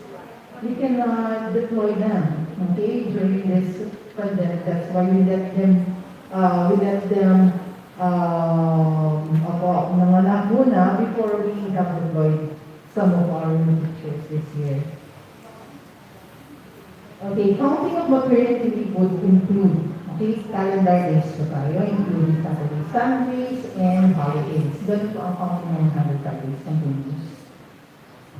Okay, but then another unique feature, maternity can be availed prior to delivery of not more than 45 days. This is applicable for those with pregnancy at risk, yung mga critical pregnancy, okay? Kung medyo kailangan ng rest, maternity leave can be availed prior to delivery, as early as 45 days before. Pwede na siya mag-maternity leave employee. You just have to go to the office and for an review intend to go on maternity leave earlier, okay? Maternity leave can be availed pending her completion because we cannot delay maternity leave. Halimbawa, si employee, due to some circumstance, hindi siya nakapag-clearance sa school or sa division. Can they go on maternity leave? Of course, okay? Kasi we cannot delay. We cannot delay childbirth, okay? So automatic po yung pag nanganak, si employee, even if they're not cleared yet, they can go on maternity leave. They can do that prior or after, pag okay na siya. Okay, maternity leave cannot be deferred. Halimbawa, due to miscarriage, okay, nagkaroon ng miscarriage, but gusto mo nang pumasok, wala pang 60 days, gusto mo pumasok, gusto mo i-reassign on a later date, hindi po pwede yun, okay? It must be continuous. Kasi ang logic ko ng maternity leave is for the health ng employee. Okay, additional 15 days for solo parents, and it must be accompanied by a solo parent ID. Okay? Wala pong ibang optional document. We only honor solo parent ID. And ang solo parent ID is with expiration. 1 year lang ang validity ng solo parent ID. Bakit po? Bakit? Bakit may validity ang solo parent? Yes! Mali mo, next year may love life na, di ba? Mag-ibalik status ni madam, okay? Hindi na siya pwedeng maka-avail ng solo parent because of the change of status, okay? It will be terminated kapag meron ng partner. Okay, renewable. And then, yung extension of, while maternity leave is automatic, the extension of 30 days is subject, once again, contingent upon the service, okay, subject to the approval of the school head. And it must be expressed before the expiration of the 105 days. Okay. Ito yung difference pa niya. Before kasi, 60 days sa maternity leave. Yung iba ginagawa nila after a month, papasok na. Kasi double pay sila. Maternity leave plus mas sweldo. Kaya yung iba before, hindi nila tinatapos yung 60 days. But for the expanded maternity leave, hindi na siya ganun. So should an employee wish to terminate 105 days to leave, hindi naman siya double pay. Thank you lang siya. Ganun lang siya. Kasi, once again, the rationale of the 105 days is intended for the child care. Okay? It cannot be monetized. So, kung sino po mag-maternity leave, i-maximize sa 105 days.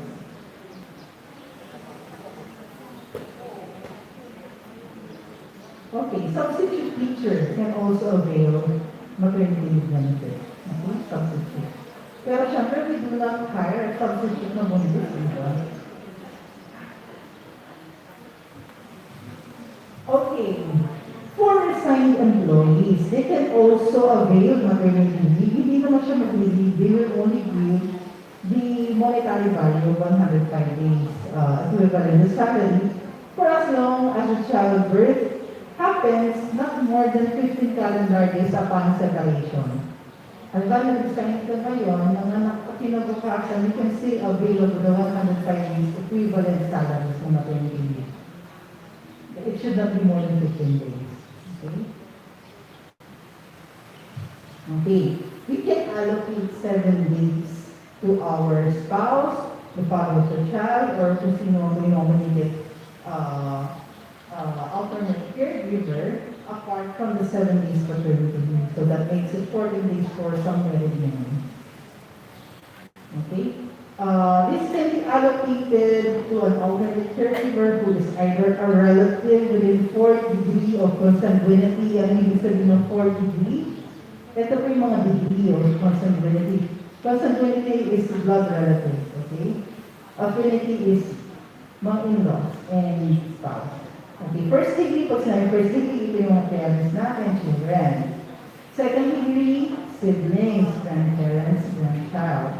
Third degree, nephews, nieces, aunts, and uncles. Fourth degree, first cousins. So, pwede tayo mag-nominate hanggang fourth degree who are our first cousins. Okay? This can also be allocated to current partner, not necessarily married. Okay? Current partner, regardless of sexual orientation. Pwedeng partner na same sex or opposite sex.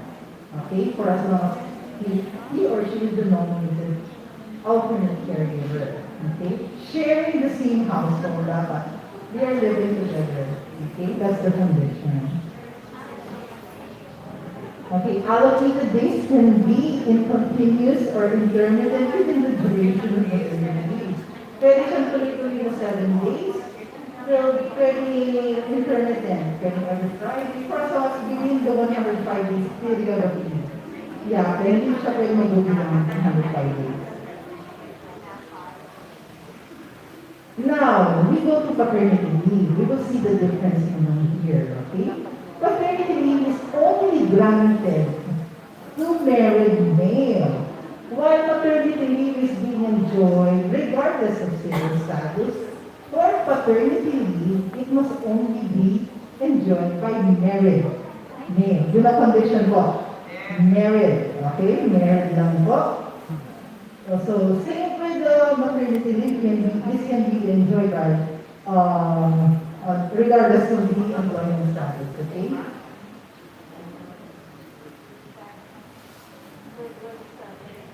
Paternity leave can only be applied to the first 4 deliveries. Sa pang-5, hindi na siya pwede mag-apply. Okay? So, hindi rin siya pwede sa substitute wife. Hindi rin siya. Okay? Kasi it should be the legal wife, okay? Will complete is cohabitating, sabihin kasama niya sa bahay, okay? And it must be with the employee's lawful wife, okay? If kanino siya kasal, doon na pwede i-apply si paternity leave. Unfair po ba ang batas? Hindi, diba? Kasi once again, allow me to reiterate, yung rationale for maternity leave is more on the unborn, dun sa bata, more than the mother, okay? They care for the unborn. Yun ang pinaka-rationale ng maternity leave. For paternity leave, wala kang magbabagong provision because the old Republic Act is still in effect. Okay? So on top of the allocated 7 days, the father can also enjoy another 7 days with full pay. Okay? Okay, so in case hindi ka nag-paternity leave, this is not convertible to cash and it's not also cumulative. Okay, hindi siya pwedeng carry over. And it should only be availed during the period of maternity leave demand. Now we go for parental leave for solo parents. So how do we define a solo parent? Okay, solo parenting is due to the following. Okay, hindi lang siya isang condition lang. The first one is giving birth as a result of rape or as used by the law other crimes against chastity. Okay, naging single mother because of this reason. Next is death of spouse. Spouse who is detained or is serving a sentence for criminal conviction for at least 1 year, so you can avail of sole parent. Physical or mental incapacity of spouse as certified by public medical practitioner. Okay. Okay, dapat meron medical certificate to prove this. And then legal separation, or de facto separation. De facto separation is you're no longer living together, okay? For a certain period of time. Okay? For as long as the kids are entrusted to your care. Pero kung hindi mo kasama yung mga bata, if you're not a custodian, you cannot avail of the sole parents. Okay? And then, declaration of nullity. So this is the same with the legal separation, only issued by the church. Abandonment of spouse for at least 1 year. Okay? And then, unmarried father or mother, applicable for both mother and father, who has preferred to keep their children instead of availing of other modes of care para sa mga bata. So these are the conditions for it to be classified as solo parent. Okay? Any other person who solely provides, well, not necessarily biological children, pwedeng pinakampos sa'yo or you were assigned as a caregiver of the children, okay, pwedeng pamangkin, pwedeng pinsan, but this will be certified by the NSW. And family assumes. Okay, so under the Republic Act 8972, on top of other leave benefits, parental leave for solo parents is given seven working days per year annually. Okay, on top of other leave privileges with full pay. Okay, provided the employee has rendered at least 1 year in service, so hindi siya pwede avail upon your assumption of duty, you must have served at least 1 year.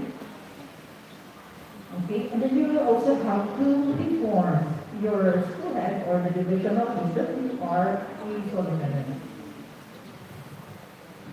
And it can only be attested upon the presentation of a solo parent ID. Okay? Solo parent ID lang ang pwedeng tanggapin for it to be classified as solo parent, no other documents. Okay, so once again, like the other types of leave, if a parental leave is not available within the year, it's not cumulative and not cumulative. It cannot be converted to cash. Okay, next. Okay ba tayo? Okay ba po? Okay, good. So, apart from the maternity leave, another specially privileges for women is the Magna Carta for Women, or the Republic Act 9710. Okay, so what is Magna Carta for Women? This is especially benefit for women who undergone surgery caused by gynecological disorder. So it must be gynecological, okay? Referring to our reproductive system. Can be a simple procedure or a major procedure. Okay? Can be a minimum of 2 weeks to 60 days. Okay? A maximum period of 2 weeks to a major one, which ranges up to 60 days or 2 months.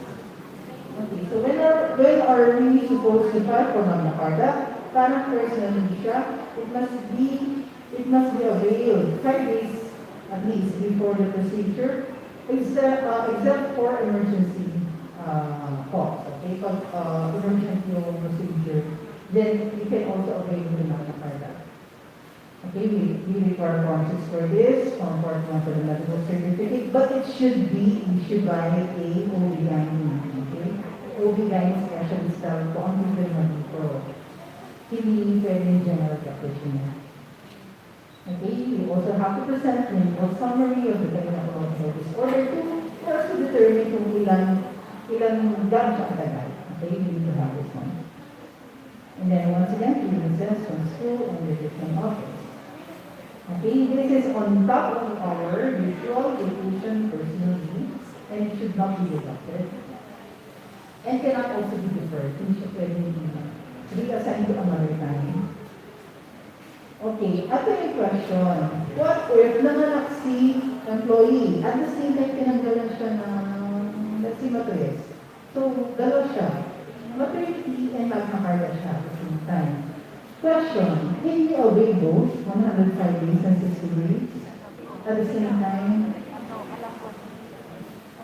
hindi po siya. Okay, hindi po siya because we are referring to the period of recuperation. Pag nanganak ang period of recuperation child care, would span for 105 days. At the same time, nasa tanggalan ka, kasabay yung panganganak, the recuperation period is 60 days. So, hindi mo siya pwede i-avail ng pareho. Sabay. Sabay siya. So, that would be 105 days pa rin siya. Okay? Pero tingnan ko, yung ito, kung ginagawa nila, they try to delay the procedure. Pero you will have to look into the cost. Okay? Kasi paniba yung bills, paniba yung opera yung ito, paniba yung cost ng hospitalization. If the cost would outweigh yung privileges of availing at part at the same time, then go for it. But for me po kasi, masakit na sa masakit na sa katawan. If you're going to undergo a separate procedure for that. Okay? May question po so far? Okay, that's good. So shall we proceed? This is another topic na po. No? Okay, now we go to career upgrading. Okay, so allow me to make a disclaimer. Okay, kasi what I'm going to discuss is what is being implemented at this time, but we are expecting a grand change for career upgrading. It may happen soon po, no? If you have heard about the news of creating additional teacher items on teacher 1 to 7 and master teacher 1 to 5, that's very true. And it can happen soon.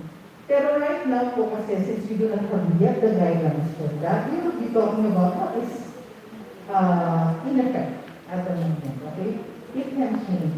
Kasi baka naman sabihin mo, pag in effect na yun, ay hindi discuss nyo na, kasi it's the old version, okay?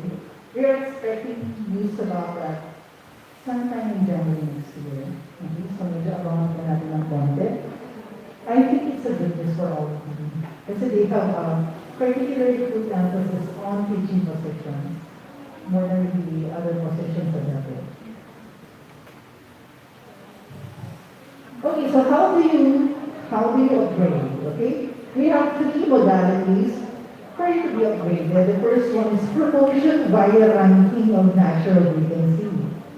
Medyo limited to, and medyo competitive ang nature. Kasi you'll be competing against one or two positions that's naturally vacant.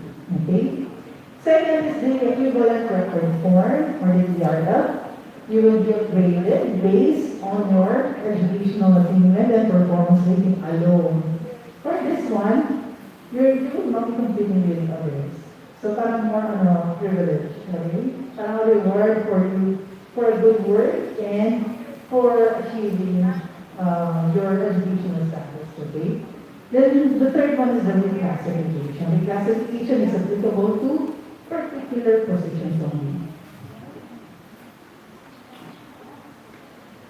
Okay, promotion via ranking or of natural vacancy. This is applicable to all vacant positions.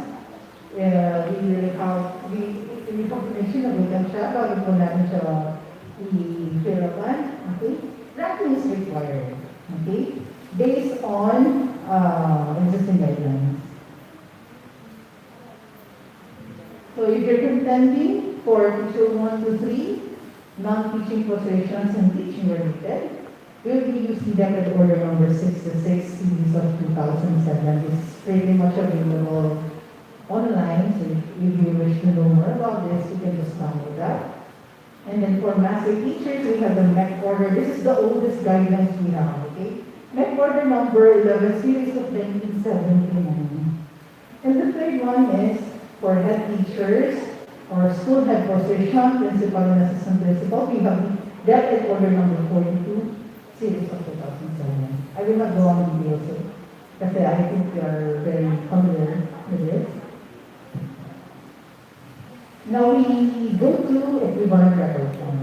Okay, so this one is to encourage, okay, the department created this provision to encourage everybody to go on postgraduate studies, okay. So how do we become teacher 1 to teacher 2 based on educational qualification and performance rating? You must be at least 1 year as permanent teacher. Question, na-hire ako October 2019. Kailan ako upon entry, may MA na ako agad. Upon entry sa school, may MA na ako agad. Correct naman na yun. When can I apply for the ERF?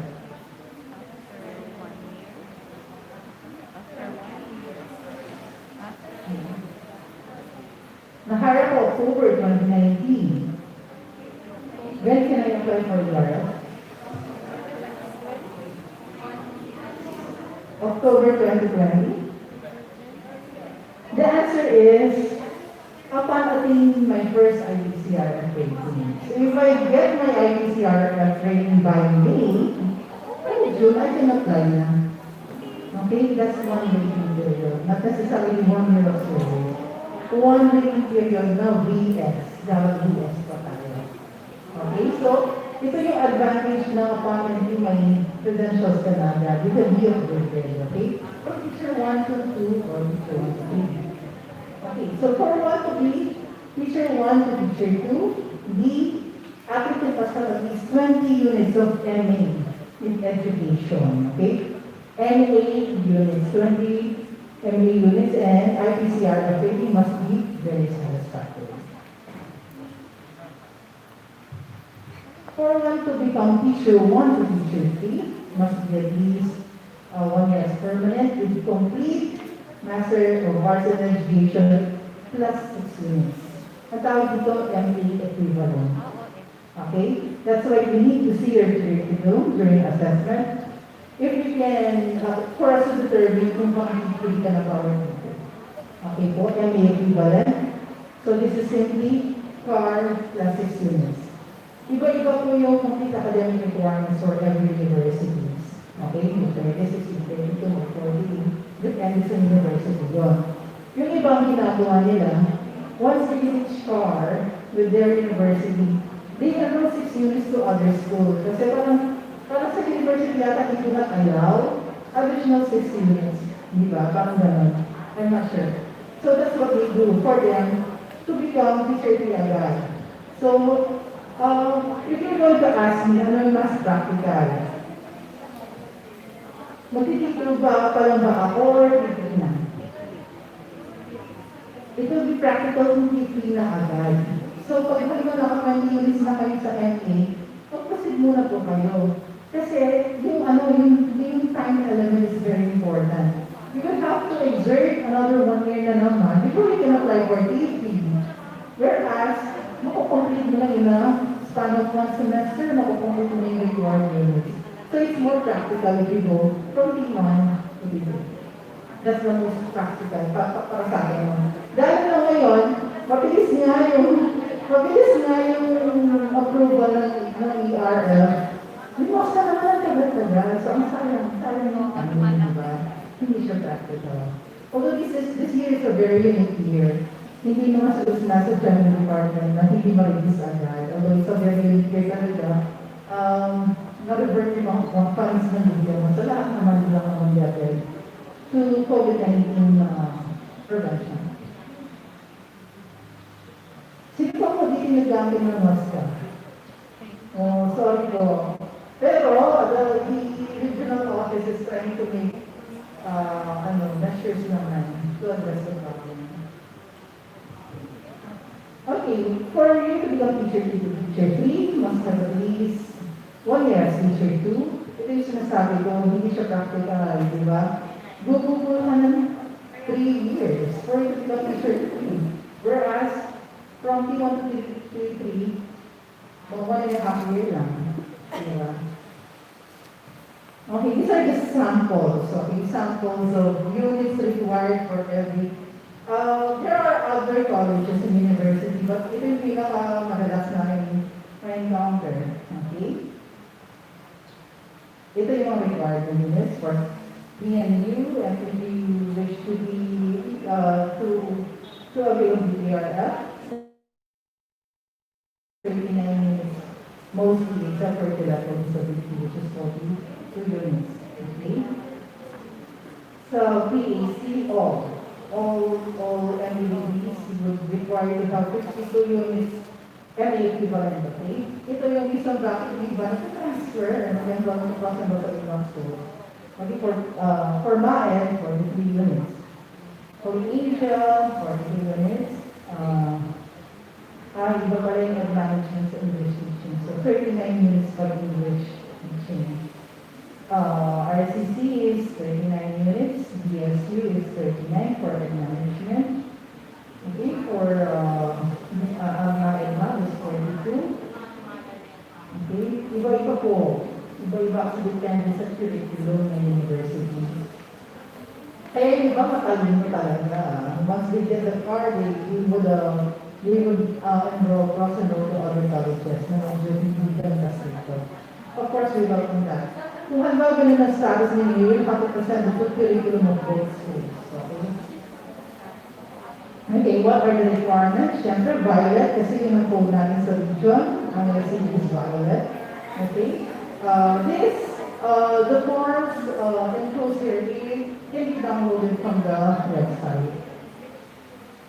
Okay? If you wish to have yung list na ito nakapost naman sa website namin. Okay, so now we go to reclassification. Kanina applicable sa reclassification. For reclassification position, medyo difficult siya. So you're going to create items for this, okay? Example, from teacher to head teacher position, from HT3 to 4, 5, 6. Kasi sa HT1 to 3, pwede siyang URF. Do you know that? URF lang siya, you don't need to undergo ranking for HT1 to 3. But if you're going to be promoted from HT3, 4, 5, 6 na ladder, right? So you'll have to undergo usual ranking, okay? Teacher to master teacher position for MP1 to MP2. Ito yung mga applicable positions for reclassification. Okay, so the basic qualification, if you're going to undergo reclassification, will be based on the civil service qualification standard. So, parang nagrarank tayo ng natural vacancy, only that, we're going to create items. Ganun ang difference niya. Okay? Only positions which item numbers are listed in the PSITOP. So, meaning kung saan po kayo nakaplantilla, doon na kayo pwede mag-class. Okay? Hindi pwede yung nag-OIC kayo, then you will use the plantilla for the school that where you are assigned, hindi siya pwede. Okay? The classification will only happen within the plantilla. Okay, the teachers to be supervised must also be within the PSITOP. Okay? And for secondary, the classification of teachers will be based on subject area or department. Not unlike sa elementary within the district, mas mahirap sa elementary, mas mahirap sa secondary.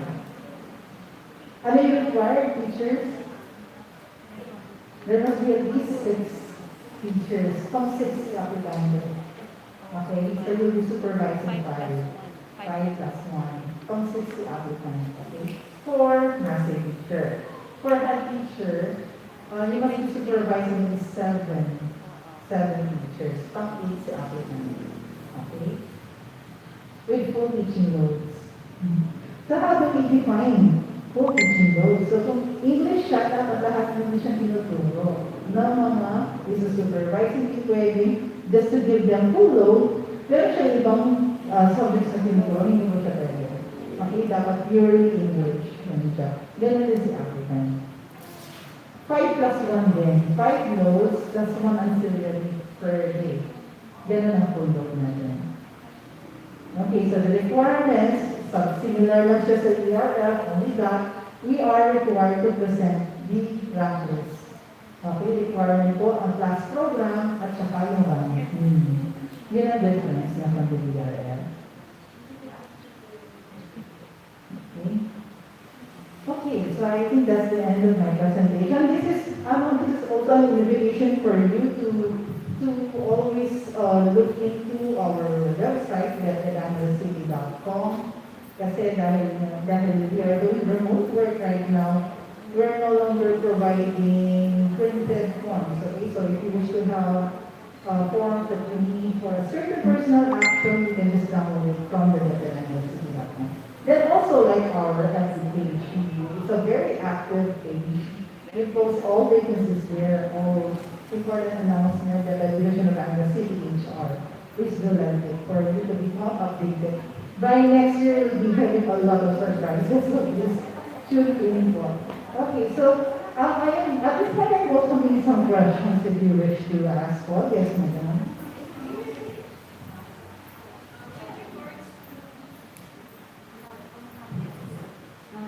Yeah, good morning po. With regards to the vacation leave po, what's the difference between filing a vacation leave during working days and filing vacation leave During summer. during summer vacation or Christmas vacation? Pero ano po, we're talking about vacation leave abroad po. Okay, so you're referring to travel abroad, okay? Travel abroad is your, well, actually, we highly recommend that if you wish to travel overseas, you do it during vacation, like your Christmas or summer. Kasi, with that, it will not be deducted from your salary. So it will not be regarded as personal leave without pay. But if you do it during the school year, the probability of being approved by the central office is very slim. Bukod ka doon, it will be automatically without pay. Yes, ma'am. Thank you po, ma'am. And another concern po about the same matter. Paano po yung asikasuhan po ng papel? Kasi po, I have experienced filing for travel abroad during the school days. And I think that siguro po, 4 months prior to leaving, doon po inasikaso. So, para kapag po tinanong sa immigration, at least meron kang permission to travel, hindi sa mga off ka. Eh, paano po ma'am pag summer, do I need to go through the process again? Yes, yes. So you will have to put that in order, even if it will be during the summer vacation. Kasi this is also for your protection. What if something happens to you overseas and everything's not in order, then you will not be qualified for benefits. For that matter. That's why, I always tell everybody, or you can always honestly tell us your situation so we can find ways where we can help. Kasi totoo naman na very rigid ang mga policies ng gobyerno. Pero it will be helpful kung magiging open kayo. Para at least we can find ways, baka naman may tutulong kami, that we can meet halfway. Yun. Kasi minsan, ang pagkakamaka nangyayari ko, there is a distrust between the two parties. Yun. Minsan, the intention is to help, pero dahil na may distrust sa part na nag-aaway ng service, kaya medyo nakakakamaka ko. So even if it will happen during the vacation, although there are some people who you can get away from it, no? May mga nakakalabas naman sana hindi na longer do, we know that actually. But the risk is more on the person, not from the religion. Okay. Any more questions? Yes, ma'am. Ano kasi yung term na External communication expense. Question ba? Criminals meaning server. Sa external. Actually, for the communication po, no, it's more of an OOP type of expense. So, the most reliable person to talk about that would be the student kasi it's chargeable against MOOP. I'm not quite familiar with the guidelines po, but I know there is an allotment na binigay on them for us, which are given usually through training materials or minsan road po siya. Although I'm not really very familiar with the guidelines po. Yes, any more po? Ma'am, ano na, commercial lang. Ano po kasi yung term? Ay, sandali lang po. Ay. na-excite na po ako kanina sa term, ma'am. Ano po kasi yung term na hinihintay pa natin bonus? Yung fair. Paano nabili pa ng ano? That's, we call that SRI, or the Service Recognition Incentive. Okay, this is the second year that the President is going to provide for all national government agency employees. Okay, we are hoping na sana po siyang 10 this year, or just a week for the recognition. Yes, ma'am. Yes, po, ma'am. Good morning po ulit. Regarding po sa bonuses or incentive, what if po yung po employee, pag-list po siya during yung year-end bonus. Mayroon po ba siya matatanggap? Let's say nakalit po siya na sick leave for then maybe 2 months. Meron pa po po siya matatanggap na. Yes, ma'am. For as long na active in service pa rin po yung status ng employee, entitled pa rin po siya end year po. Thank you po. Kasi those are regular bonuses. Thank you po.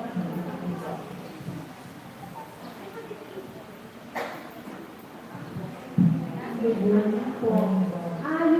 Gusto ko lang, kasi po nung nag-usap kami sa Boyer doon, tungkol doon sa paternity ma, yung 7 days extend,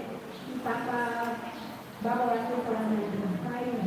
Tapos po, although mga private po kasi mga nag-doon ng HR na yung CDC, yung 7 days, pinag-usapan po kung sino magbabayad, kung yung employer ng babae o yung employer ng lalaki. Kasi siya po yung mag-iip. Tapos parang natatandaan ko, notify na yung employer ng lalaki na. Ngayon, ano po yung final dun sa payment? Babayaran po ba natin? Halimbawa po ako, ang asawa ko ay nasa Friday, tapos i-render ko yung 7 days. Kung tayo ba sa DepEd yung kasi gusto ko ang nakalimutan naman ko, may babayaran pa yung employer ng lalaki doon sa father. Okay. Definitely po the answer will be kung sino yung na-allocate na salary. So definitely the husband's company will be the one paying for that 7 days po. Thank you po.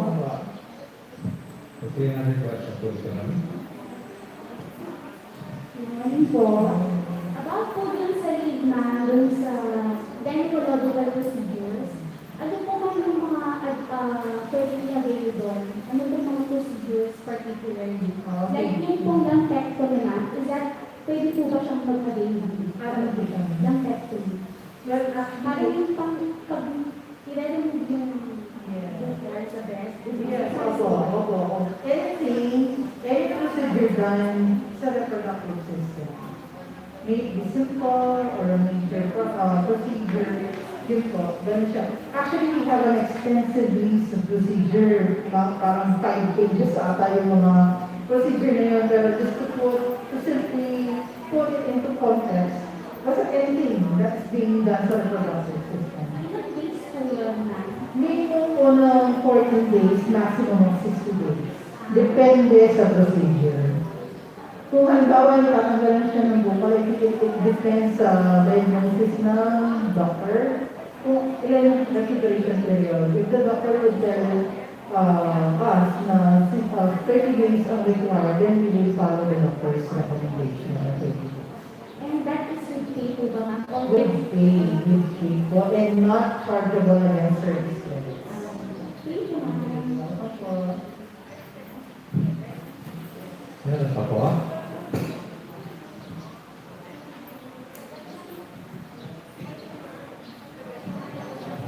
Good po. May nagpapatanong lang po ma'am. From yung sa aking order, kung applicable po ba yung 2020, 20 years in service, plus at least 20 units sa master report. Pwede po ba daw na mag-apply from P2 to P3? Oh, okay. I think yung sinasabi ko ma'am, yung automatic upgrading that, I think that's sometime in 1997. Baka yun po ang nakita ni madam. Okay, that was that was mandated during the time that we are not yet enjoying the step increment. Wala akong step increment that time. So what we did is they made automatic upgrading. For this present provision po, for a teacher to become P2 to P3, we have to follow yung conditions being set with the current guidelines po. Para we can help them better, they can just drop us a message sa Facebook, picturean po nila yung curriculum, picturean po nila yung transcript, so we can assess. And we can give recommendations on kung mas maganda gawin yung teacher. That's the best way to assess it. We cannot really say na hindi pwede or pwede. We have to check on the documents. Okay, thank you ma'am. Yes, so Last question na po tayo so that we can move on to our next speaker po. We still have question po for Ma'am Hazel. So kung wala na po, so we can move on to our next speaker na po. So with that, we would like to thank Ma'am Hazel Pagbuko for the contract po regarding the compensation and benefits of teachers. Before we move on po, the award certificate of Ma'am Hazel Pagbuko will just be awarded at the principal's office na lang po so that we can entertain po our next speaker. As we have said a while back, nakatonas po yung talk natin. So, may request our next speaker, and we have them who will be talking about literacy, financial literacy. So this time I would like to call on Ms. Chloe Rossi, who will talk about financial literacy, and she's a financial advisor.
Good morning po sa aming mga everyday heroes, our beloved teachers. Good morning po mga ma'am, sir.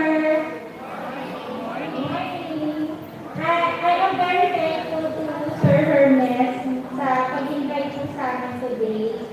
Nakikita ko kung gaano siya ka-concern sa mga teachers, kung paano po nila mapapaghandaan at matutupad yung kanilang mga goals and dreams.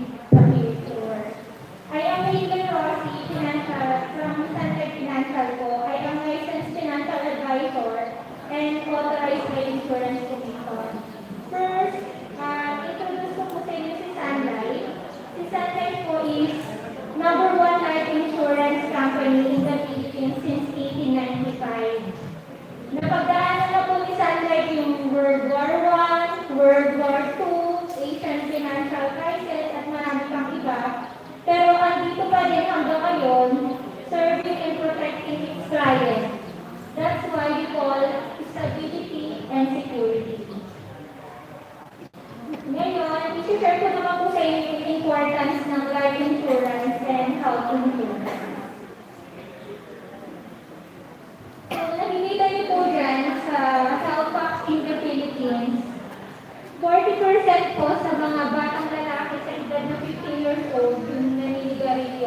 umiinom na ng alak. So pagdating naman po sa dietary intake natin, yung mga tao hindi na rin kumakain ng mga healthy foods kasi nauso na yung milk tea, yung J-Co.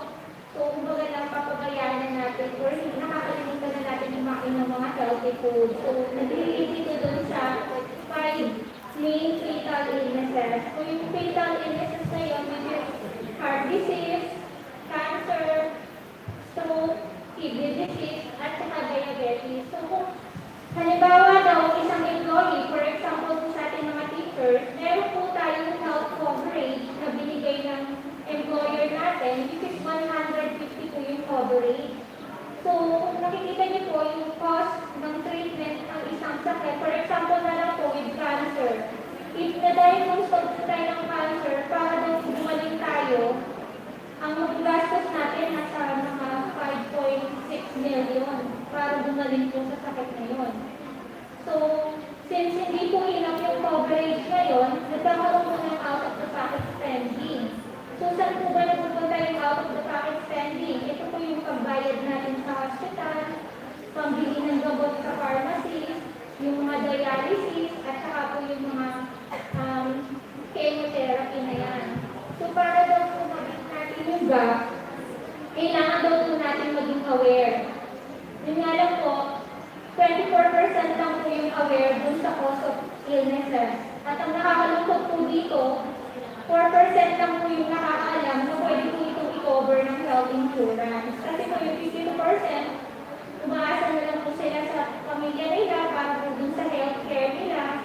Yung 68% naman po, hindi po sila makapag-avail ng health insurance kasi naisip nila na expensive po yung premium nun.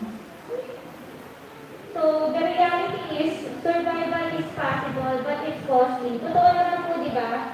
Kung sakaling magkasakit po tayo, para gumaling tayo, kailangan natin ng malaking fund. So, siguro naman po, nabalitaan ninyo si Gary Valentano, nagkaroon po siya ng heart disease, at the same time, nagkaroon siya ng cancer sa kidney, pero gumaling po siya. Bakit po siya gumaling? Sino po nakakasagot? Meron po akong free from sunlight.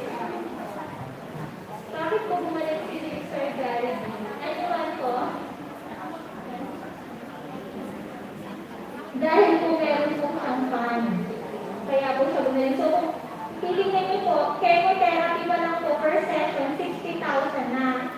So, kung magkakaroon pa po ng triple cardiac bypass, so abutin po siya ng 900,000 kung sa savings po yung gagawin. So, out of 100 po na nagkakasakit, 95% po sa kanila, nasasakripisya po nila yung savings nila. To the point na maaari pa po na kailangan nilang ibenta yung mga hari-harian nila, yung mga na-importer nila bahay, sasakyan, para lang po makabalik natin yung pamilya natin na may sakit. So yung iba po, kailangan pa po nilang manghiram sa mga kamag-anak nila para manghiram or manghingi ng pampagamot. Yun yung nakakalungkot. So kung yung iba po, para maging aware po kayo, ito po yung treatment or yung cause of treatment kung sakaling magkasakit po tayo ng ganyang sakit. So dito na lang po ako sa dialysis kasi yung kidney dialysis, kung narinig niyo po or kung may idea po kayo, yung dialysis po is tutulong lang po para pahabaan lang po yung buhay.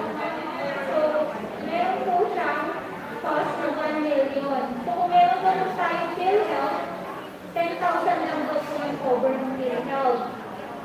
So, kung meron naman daw po tayong HMO, ang matakover lang po na doon is 200,000. So, meron po isang shortfall na 794,000. So, saan po natin ito kukunin? So, pwedeng sa savings po natin, pwede po din sa mga ari-arian na napundar natin. So, nandito po kami to share po sa inyo yung pwede natin maging solution or maging paghahanda po natin. So, ito po yung product or ito po yung Planet Sunlight for temporary coverage. So, bagay na bagay po ito sa mga nagsisimula pa lang po na gusto po magkaroon ng health coverage.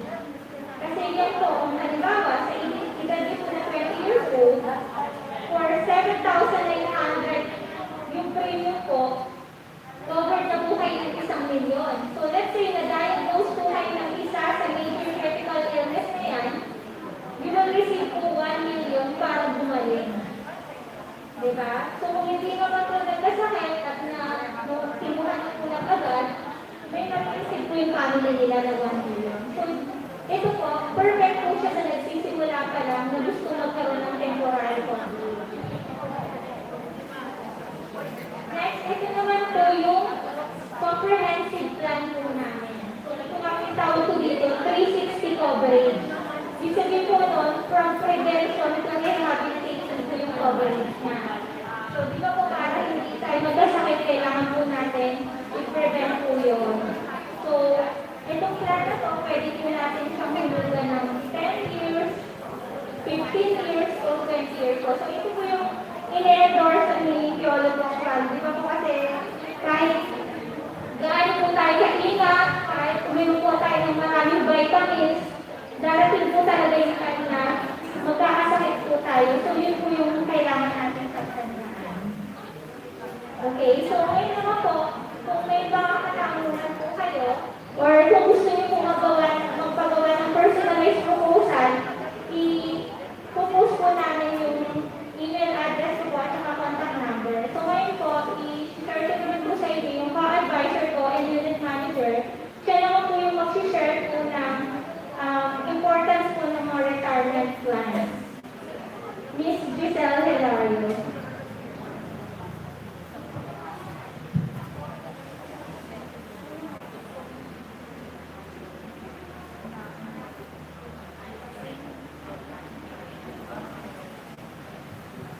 Hi po, good morning. Good morning. Yes.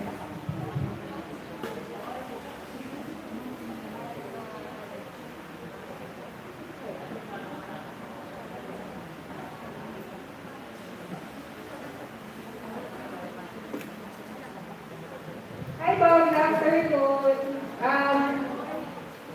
Good morning pala, sorry. Maduro pala.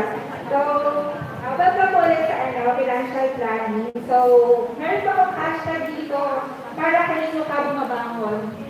So, ma'am, kayo pinakamalapit. Para kanino ka bumabangon, bakit kailangan po natin ng kailangan po natin magtrabaho, at kailangan po natin kumita ng pera.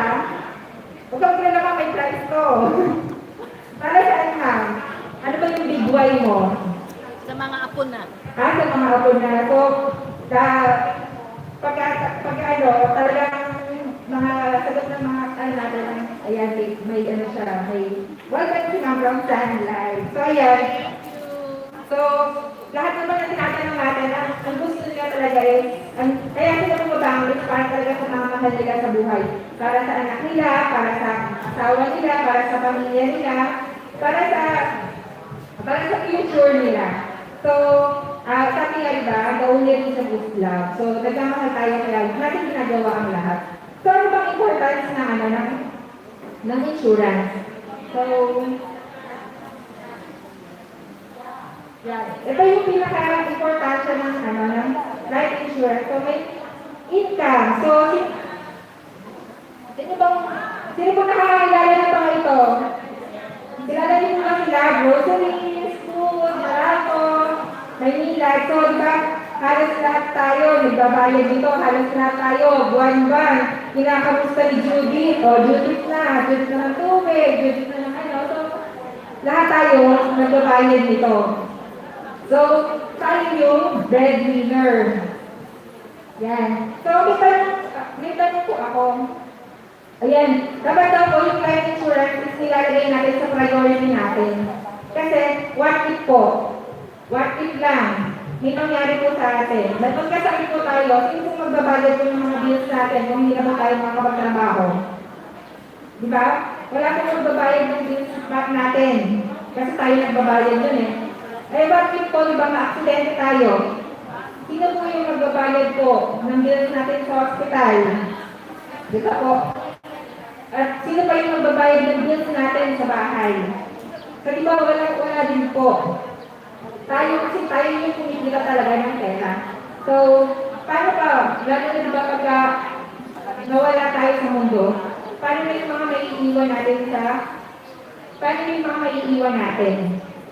So, So, ayun po yung primary purpose ng insurance. So, pag nagkasakit tayo, pag na-accident tayo, pagka nagkaroon tayo ng disability, or nawala tayo. So, syempre, hindi naman po natin masyadong tinitingnan yung pagkakawala. So, meron naman tayo ng health insurance para po makapag-support sa atin. So, kung mawala po tayo sa picture, life insurance na po yung magbabalik. Kasi, ma'am, tanong ko sa inyo, ma'am, pagka po ba tayo nawala yung may nilad, yung pinabalik po natin sa Meralco, ibabalik sa atin ng Meralco para may pampaaral yung anak natin? Di ba hindi po? So, ganun din po sa Meralco, ay sa Maynilad, hindi tayo binigyan ng Maynilad ng pera para pag-aralin ng college yung anak natin. So, ang pwede lang po gumawa niyan is yung life insurance coverage po natin. Yan, next. So, inflation rate po. Sino po may idea sa inflation rate? So, malamang, alam niyo po lahat ito.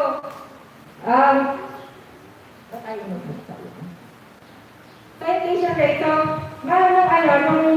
nung bata pa po kayo, ma'am. Ma'am, nung bata po kayo, pagkano po ang kilo ng bigas? Apo. 6 pesos, o diba?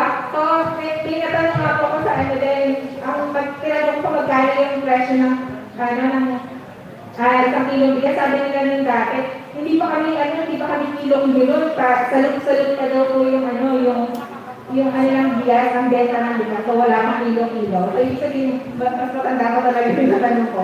So, yun po. So, noong 1990s po, ang presyo po ng kilo ng bigas is 20 pesos. Pero ngayon po, magkano yung presyo ng bigas natin ngayon? 45, 50, di ba? So, ilang years lang po yung lipas. Ilang years lang yung lipas, di ba? 10 years lang yung lipas, may doble na yung itinaas naman natin ng presyo ng bigas. So, 40, 50, average 50 pesos. So, ayan po yung inflation rate natin. Tumataas yung halaga ng bilihin ng mga pagkain, ng bigas, ng mga needs natin. Pero yung value po ng pera po natin is bumababa. So, nawawala ng value yung pera natin. For example po, bibili tayo ng bigas. Itatabi natin yung pera natin sa bangko or kahit saan. Bibili tayo 2 kilong bigas para medyo mura.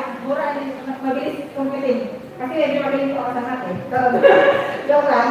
So, 2 kilong bigas. So, sa presyo ngayon na 50 pesos, may 100 pesos tayo. So, ilagay natin siya sa bangko. So, pag ilagay po natin sa bangko, magkano po ang interest rate sa bangko? Sino nakakaalam, meron pong pencil, may pen. May premium pen. Sino po nakakaalam ng interest rate sa bank? Yan. Sino po sasagot? Ilan po? Ilang percent po ang interest sa bank? 0.05. Yan, si ma'am. Yan.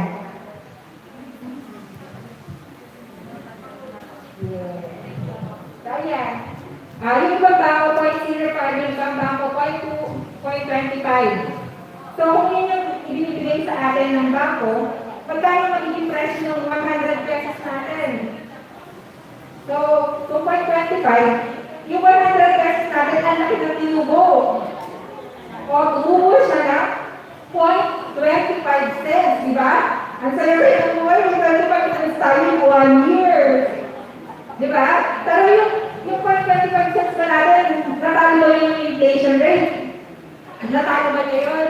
So, yung inflation rate natin, average na lang natin na 4%. So, yung presyo ng bigas, 2 kilong bigas natin next year, magkano na lang siya. Di ba? Magkano siya, magkano 100 more pesos na, yan po yung pera natin. So, natin gumuhin yung kulang. Di ba? Wala tayong kulang. So, kailangan nag-invest tayo sa mga nag-invest tayo din sa mga instrument, at least bibigyan tayo ng 8%. So, yung mga instrument na yun, nagdating na rin sa magulog tayo ng instrument ng at least bibigyan tayo ng 8%. So, meron tayo 8%, meron tayo 104 pesos. Okay na sa inyo yun, is okay na tayo 4 pesos. Diba? Ang saya sa'yo, may 4 pesos pa tayo after a year. Hindi tayo nagkulang, di ba? So, ano point ko dito? Pag nilagay natin yung bangko natin yung 10 years, halimbawa, meron kayong 1 million kasi nabalitaan ko, meron na daw kayong meron na daw kayong bonus. So, baka mamaya, 1 million yung bonus ito na to.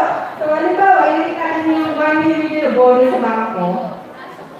So, yung 1 million yung bonus sa bangko, inilagay lang natin lang for 10 years.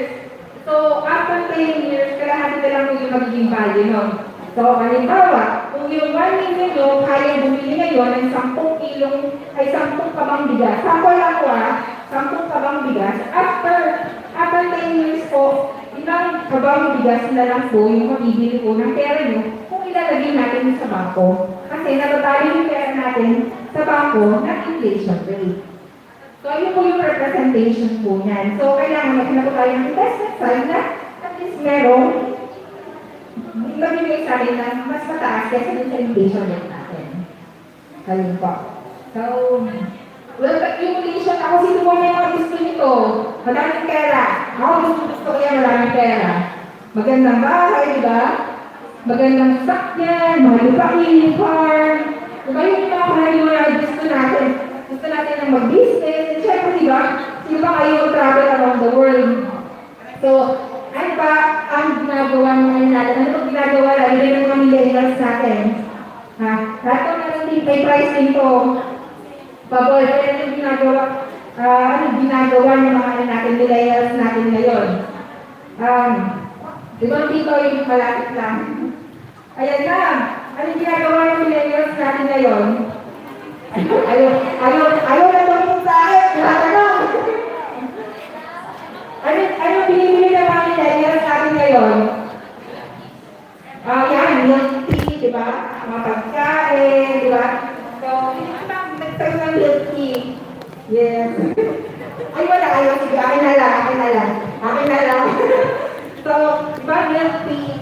Ang karaniwan talaga, saan ba ginagastos ng millennials? Ano nyo na-remember yung home credit, di ba? Dati wala na, di ba? So, ang mga millennials natin ngayon, ginagastosan ang cellphone. So, kahit umutang sila ng madami, kahit nabayaran nila ng dalawang taon, 3 taon yung cellphone nila, gagastosan nila, iuutang nila. So, ano bang masasabi dito sa cellphone, di ba? Magkano yung pagkabuli ka ng iPhone 5, ma'am. Ay, yung iPhone 10, ma'am, magkano? Ha? O, 150,000, diba? Depende sa dito, ma'am. Yan. 150,000 daw yung iPhone. So, ano ba nangyayari sa iPhone, ma'am, pagka lumibag yung labas? Tumataas ba yung presyo o bumababa? Diba bumababa? So, kung halimbawa, 150,000 yung iPhone ngayon, after ilang days lang, ilang months lang, maglalabas sa iPhone ng bagong model. So, yung value ng iPhone natin is bumaba na. So, nabawasan siya ng value. Yan. So, ito ba ang lalala ko cellphone? Yan, si ma'am, may cellphone. Ma'am, yung cellphone ba may screen protector, tsaka housing. Para saan ba, bakit meron ito lalagyan? Yes, para daily ma'am, sasagot. So tayo, ilalagay natin yung cellphone natin, ng screen protector, diba? Tsaka ng housing. Bakit? Para pag nahulog, hindi agad mawawala, hindi agad masisira. Diba? Pag nabagsak, may protection pa. Pero natanong naman natin sa sarili natin. Tayo ba, yung sarili ba natin, may protection na ba tayo? Ouch, di ba? Yung mga maliliit na bagay, kaya natin protektahan. Yung maliliit na bagay, kaya natin bilhin ng kahit ilang beses natin bumili. Basta nagtatrabaho tayo, kaya natin bilhin. Pero pag tayo yung nawala, paano yung family natin? Kaya ba tayong palitan ng value ng cellphone na binili natin? Di ba hindi?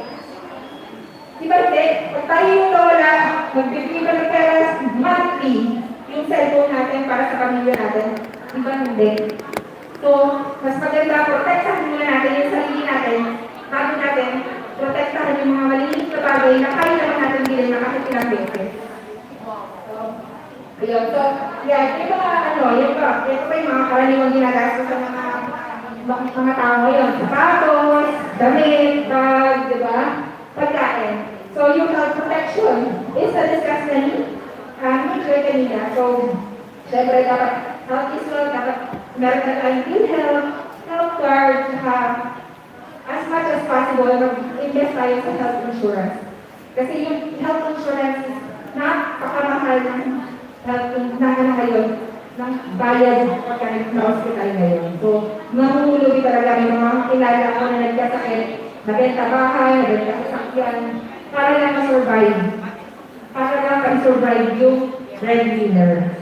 So, pinalaunan, diba, yung mga nakilala ko na hindi nakasurvive yung breadwinner nila, naghihirap talaga yung family nila. So, ito yung tinuturo namin sa inyo ngayon na para hindi lang para makatulong po sa inyo na if ever, huwag naman sana, di ba, may mangyari, at least meron pa tayong protection. Yan. So, yung retirement, ayun, ito mga teacher to, tumalaming pera to pag retirement. So, life expectancy, mga lalaki po ay 67 years old daw, ay yung mga babae is 73 years old. Alam niyo naman siguro bakit, di ba? Kasi, yung mga babae, alam niyo naman tayo, mga health conscious, yung mga lalaki, di ba, mabisyo, hindi po sa nag-stereotype, ano lang po, yung parang talaga, kung mas marami pong lalaki yung nag-inom, kasi sa babae. So, yan po yung yung life expectancy. So, ano naman daw ang nangyari? Nag-survey po ang Stein. Ano daw ang nangyari dun sa 100 retirees? So, dito po sa 100 retirees, dalawa lang doon yung financial independent. Dalawa lang yung nakapag-travel, dalawa lang yung nagagawa nila yung gusto nila, dalawa lang hayahay ang buhay pagka-retire nila. Yung apat naman ay yung 45 naman is nakadepende sa relative nila. So, sila yung mga magulang na nakapisan sa anak, kasama ng mga pamangkin, kasama ng mga anak sa bahay. So, nakadepende sila sa relative nila kasi wala magpapakain sa kanila kung dali ng retirement nila or hindi enough yung pera nila pang retirement nila. Ay, sorry. Ano diba?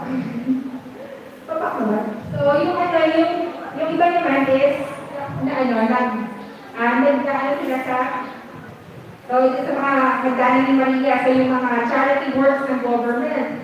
So, alam natin yung charity works ng government, limited din ng pera nila, di ba? So, hindi lahat, pwede doon na lang, lahat ng mag-retire, doon na lang. So, hindi kaya ng government natin, i-accommodate lahat. So, ang mga retirees. So, kaya yung 22, nag-work pa din. Nag-work pa din sila para mabuhay, para magpatuloy yung buhay nila for retirement. So, sabi niya, do something today that your future self will thank you for. Kasi yung retirement natin, pwede yung maging longest holiday ng buhay natin. Longest holiday, di ba? Travel dito, travel doon, punta sa Boracay, punta ng Japan, ng Korea, diba? Sino nang mga gusto ng ganit asang kamay para mangyari? At asang kamay, ako walang gusto mag-travel. Kinakawanan lang. Hindi mo, sa retirement iba po, sa retirement pa, tinawag mo siguro sana, di ba? Sa retirement, pandemic pa din. So, sana next year, sa pandemic na din. So, ang tinatanong ko sa retirement niyo po, pagka po, hindi na kayo sa trabaho, wala na po kayong hindi sa buhay, magpapakasaya mo kayo. So, yan daw po yung pwede mangyari. Pwede maging longest holiday ng buhay natin or longest nightmare. So, gusto niyo ba yung longest nightmare? Di ba? Nakakatakot. Nakakatakot yung longest nightmare. So, bakit? Kasi manghingi tayo, mamamalinis tayo sa mga anak natin. Pwede di ba manghingi ng pwede ganito? Wala mo kasi akong makain, pagpabili ng gamot, di ba? So, yung iba, nakakita pa. Inaakari pa pagkagaling nila ng retirement nila. So, syempre yan kayo natin mangyari sa atin. So, Yan, so sabi, ayan, this is something today for people. Ayan, kasi medyo nakita ko dito, iba-iba yung age nyo. So, kung mas maaga kayo mag-save sa retirement nyo, kung halimbawa 20s to 30s kayo, mataas pa yung, mahaba pa yung time nyo, at mataas pa yun, mas wala pa kayong pera na maiipon. Kung ngayon kayo mag-start, at mas madami pa yung time para palaguin yung pera nyo. Kung naman 40s kayo, kaya may time pa rin naman, pero hindi na ganun kalaki yung mag-save natin. Kung 50s kayo, mas lalo na, di ba? Konti na lang yung time natin. At syempre, limited na lang yung pera na maiipon natin. Pero syempre, di ba, mas okay pa din na meron. Di ba? Sakto lang. Kayo, may asawa kayo, magre-retire kayo, kumpitin lang natin yung pagkain nyo. Kumpitin ang pagkain. So, kayo dalawang mag-asawa, yan. Alam lang, 20 years lang yung kumpitin natin, 20 years na pagkain nyo. Siyempre, di ba mag-retire kayo. So, halimbawa, 60 hanggang 80 years old na pagkain nyo, magkano yung presyo ng pagkain natin. So, 365 days. Yung 365 days every year, meron ganyan. 365 days din tayo kumakain. So, ilang beses tayo kumakain sa isang araw, di ba 3 beses? Minsan nga hindi lang eh. Minsan 4, 5. So, pagkakita sabihin natin 3 beses lang. Jeta na. Yan. Magkano yung meal? Magkano yung meal ngayon? Magkano yung meal nyo ngayon? Pag kumakain kayo, 60 to 80 pesos. Sasabihin na natin 100 ba? Tingnan mo, sabi na 100 ko. Kasi presyo lang ng bigas, di ba? 150 pesos na yung bigas, ulam pa. Ilan pa kayo kakain, di ba? So, 100 pesos. Sabi natin 100 pesos per meal. So, pagkano yung kailangan natin kikain para lang makakain tayo in 20 years. So, kakailanganin natin, ha? Tayo mapundo. Yan. 4.3 million. Pagkain pa lang po yan sa retirement natin. So, sino na yung mga ready mag-retire dito? Parang may bonus na 1 million dito kaya pwede na silang mag-retirement. So, yan. So, 4.3 million. 4.3 million ang kailangan natin i-save para lang makakain tayo ng dire-diretso at makakain tayo ng 3 beses pag nag-retire tayo. Syempre, pag nag-retire tayo, hindi lang naman yun ang gastos, di ba? Meron pa tayong bills, meron pa tayong mga sinusuportahan dyan. Siyempre, yung natin, yung health natin, unti-unti na rin na nawawala, unti-unti na rin nag-dedicate, so kailangan natin ang maintenance, di ba? So, 4.3 million for 20 years is not enough. Pagkain pa lang yan, basically, so, hindi natin pwedeng tanggalin yan kasi kailangan natin kumain. So, dapat pagkaktaan natin yung requirements natin. As soon as possible. Yan. So, may tanong dito. Sige. Ano ba to? May price dito. Parang lagay ng map. Or papatungan. So, may tanong ako. Magmadali lang mo yung tanong ko. Pag po ba, halimbawa po na, pero na kayong anak, magre-retire na kayo, pupunta kayo dun sa anak nyo, kakatok kayo. Tatanong ko lang kung anong klaseng katok ang gagawin nyo. Retired na kayo mama, retired din na. Kaya si mama, nakatingin kasi sa akin kaya yan, lumipat ng mata. So ma'am, pagka ikaw may anak ka na, kakatok ka, kakatok anak mo may kasabihin ka, anong gusto mong katok, malakas ang mahina. Hindi ma'am, so malakas daw gusto ni ma'am. So, ayan, ang ganda-ganda ng sagot ni ma'am. Kasi, pagka mahina yung katok natin sa may representation na mahina, di ba? Nakakatok ka. Makapwede naman ako makahingi ng pera, konting pera dyan. Wala na kasi akong pagkain, wala na akong pambilang gano'n. Makapwede mo naman akong bigyan. Diba? Parang naakahaw tayo sa sarili natin. Hindi ba, parang hindi ba natin napagandaan yung hindi ba natin napagandaan yung nagdaan ng natin? So kasi tayo, diba, mas binibigyan natin yung education, binibigyan natin lahat sa mga anak natin Hindi natin napagandaan yung nagdaan natin. So pero kung yung katok natin is malakas, diba? Kapag Tapos may mga po, diba? Pumunta tayo ng Japan, tapos kami doon, mas masarap yun. Diba? Mas masarap sa feeling yun, na ito pa yung gumagastos para sa family mo. Hanggang pagtanda mo, diba? Hindi mo kailangan mamasa sa kanila na paghanda mo yung future mo. Diba? Mas masarap yun sa feeling natin. At hindi siyempre, kung nakagawa mo kayo ng mga kakatid pagkagano tayo, pera sa tayo natin. So, yun yung salatagan. Next. Ito naman, yung comparison. Yung isa, nag-savings. Yung isa, nagbayad ng 1 million insurance. So, yung yung payment is depending po sa each and ano. So, for the presentation na po, 20,000 po yung ibigay. So, yung isa, nag-save lang siya 20,000. Yung isa, nagbayad siya ng insurance na for 20,000 din. So, meron na silang parehas na labas na 20,000. For the second year, walang nangyari. Yan, so meron na silang 40,000 na inilabas. Magdadal yung mga kapatid nangyari. So meron na silang savings na 60,000. On the fourth year, nakulan na akong pang-price. Pero lagyan ng lagyan ng card. So, on the fourth year, saan ba nilalagay? Ay, pag nagkasakit, na ICU, naghihingalo. Saan dinadala pagka naghihingalo? Dinadala ba agad natin sa punyarya? Oy, hindi mo na mo ito, hindi mo na mo natin. Di ba? Di ba hindi?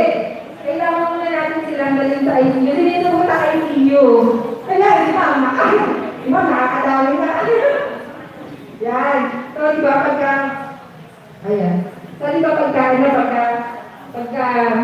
naghihingalo, kailangan dalhin sa ICU. Hindi na agad muna natin madalhin sa punyarya kasi may higa-higa pa yan. So, alam naman natin, di ba, sa ICU, dito ang naman doon. Dito. So, malamang, di ba? Ang laki ng bill pag ICU.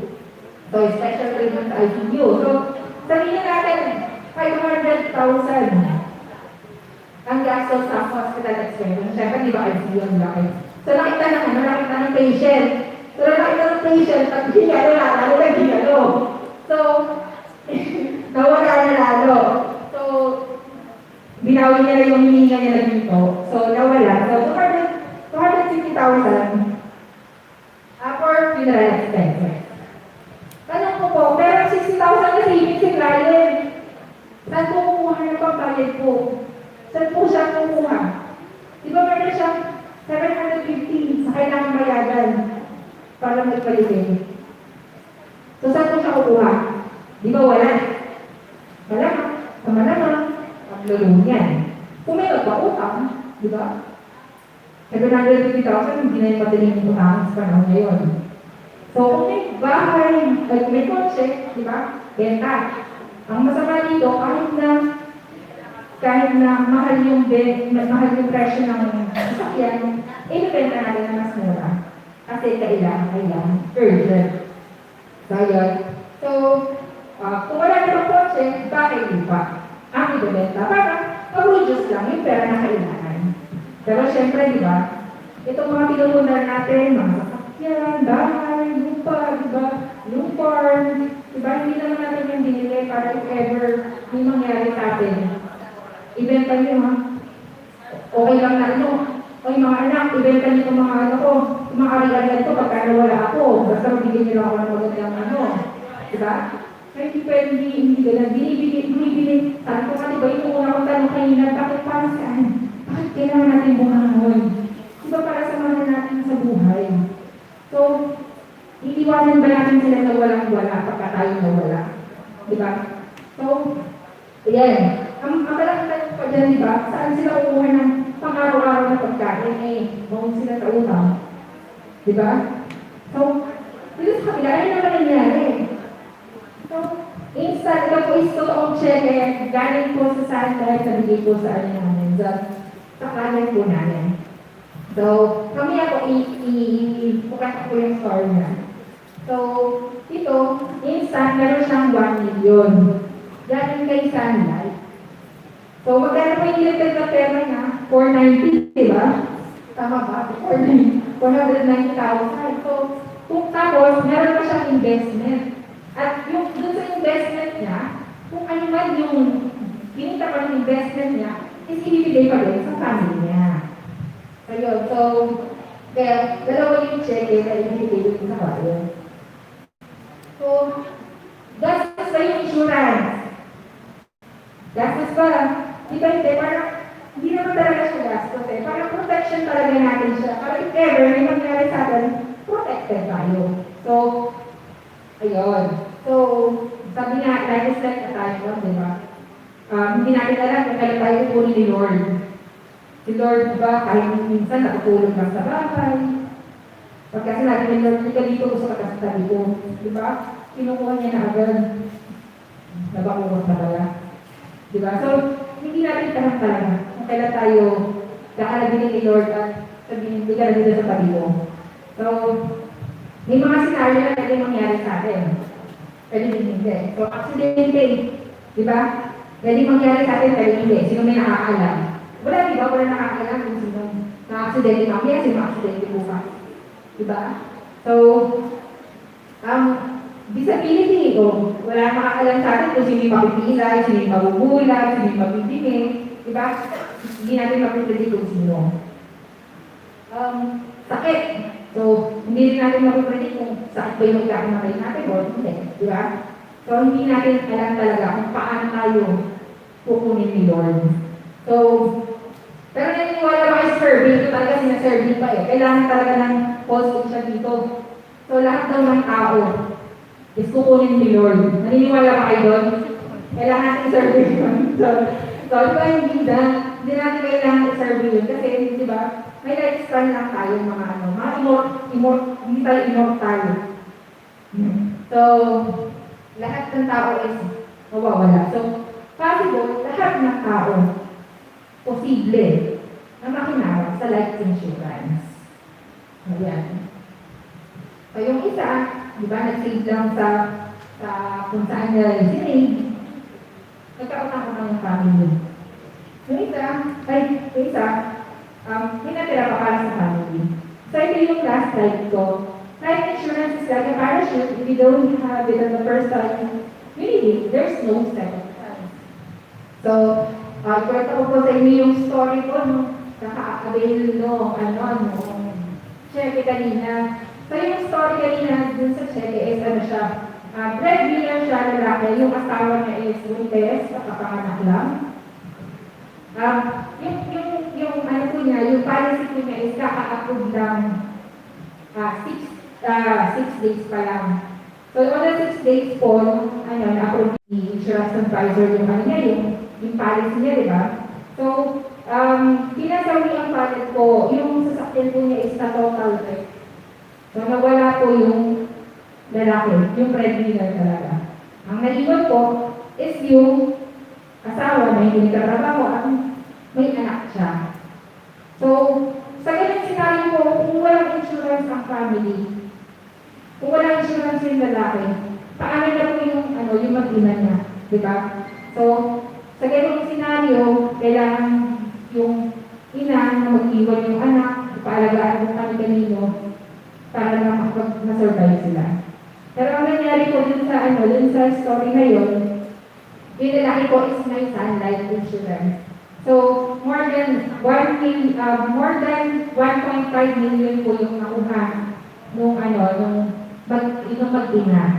So, syempre, hindi naman po namin gusto talaga na mangyari yun sa mga kliyente. Diba? Pinagdalasal nga namin pagka meron kami kliyente na huwag talaga sila kunin eh. So, yun po yung talagang may pagdadasal kayo na humaba yung buhay niyo pagka kumuha kayo ng insurance, diba? So, gusto niyo ba yun? Mas mahaba yung buhay niyo. So, yung po yun, diba? Yung babae po is nakapagpunta po siya ng business. So, yun, diba? Mas maganda yun kaysa kailangan yung trabaho kung ilan ng pera, diba? 8 to 5 oras sa trabaho? 8 to 5? No, 8 to 5. So, yun. Kasi wala po kami oras sa Sunday. So, 8 to 5 po yung trabaho. So, diba, mas okay na meron siyang di ba? Anytime, anywhere. Di ba? Pwede niyo po ano. So, yun po yung mga instances na pagka wala tayong life insurance, hindi natin pwede ibalik yung pagkakataon. Ay, naku mo, ko, Lord. Tignan mo muna ako ng life insurance, di ba? Hindi pwede yun. Teka lang, Lord, humihinga pa ako. Teka lang, pahingin mo lang ako for total ng isang minuto lang, Lord.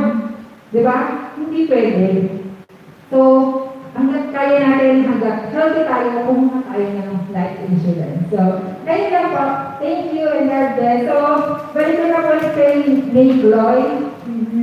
Yung more question and answer kung may mga tanong na po kayo.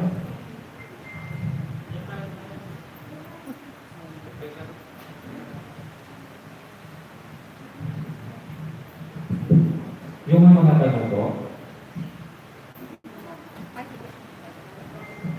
okay, so sino po yung mga tanong so that Ma'am Chloe and Ma'am Giselle can entertain the questions mo? Wala po. Naintindihan ko baka hindi naman ako naintindihan. Kaya pala walang question na naintindihan. Wala po tanong? Mukha naman happy po sila. Mga na-smile.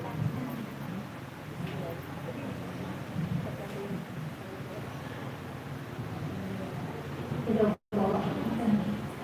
Ito po yung contact number ko po at saka email address. So, kung gusto niyo po magpagawa ng personalized proposal, pwede po namin kayong gawa. Hindi pa naman po agad magbabayaran. Pero kung gusto niyo na po magbayad, since narinig po namin na parating na yung boses niyo, pwede naman po kayong mag-set aside. So, kahit 10% lang po ng magiging doon. Para po sa inyo din naman po yun at saka sa magiging beneficiary nyo. Sa future po yun. Ano po question nila, ma'am? Okay, sino po yung may tanong?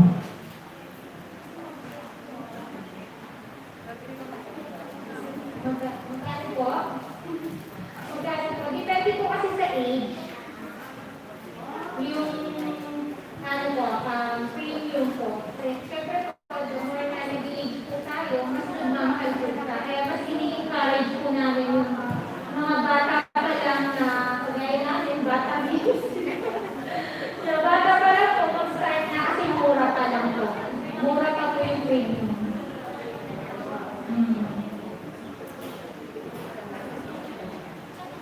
May plan po kami na as low as 500 per month po. Health insurance po yun. Yun yung na-mention ko po kanina. Per month po yan. 500 per month. So dito po kasi 1 million yung coverage na. So more or less mga 700 per month po yan. So in case po na-diagnose ng isa sa critical illness, let's say stroke, may marireceive na po si client na 1 million, so pwede na po siyang gumaling kasi meron na po siyang 1 million na pangkagamot. So nakita nyo naman po, pag the more na nag-age po tayo, mas nag-i-increase po yung premium. So ngayon, kaya po tinanggap namin itong opportunity na to kasi 2020 pa. So pag 2021 na po, mag-i-increase na naman po yung premiums po natin. Kasi mag-birthday na naman po tayo. Mas mamahal na naman.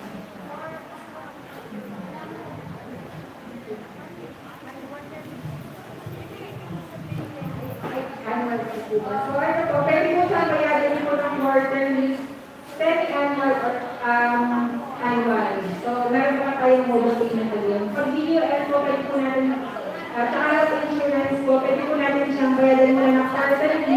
Then, pwede po natin siya i-monthly kung gusto po natin para hindi siya mag-monthly, para hindi siya mag-monthly.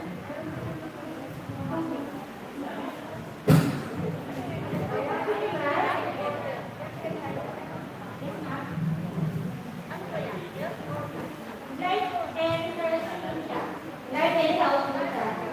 Opo, life and health. Ganito po yan.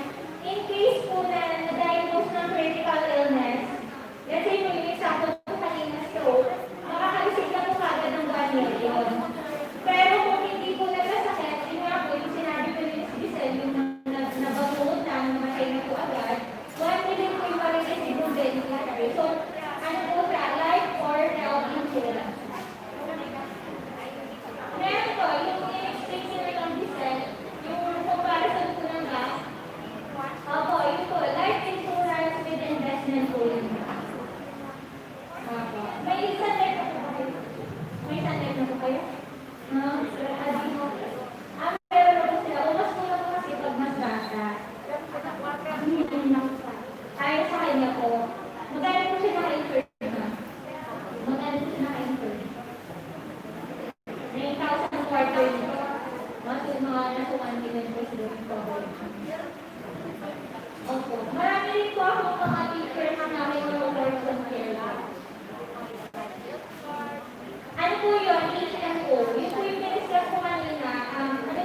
po, pwede po natin lagyan ng hospital. Sa akin po kasi, hindi po kami hospital income benefit. Kung halimbawa po, na-confine, meron po kayong daily income. Then, kung ilang days po kayo na naka-confine, so parang nasusweldo po kayo kahit naka-confine po sa hospital.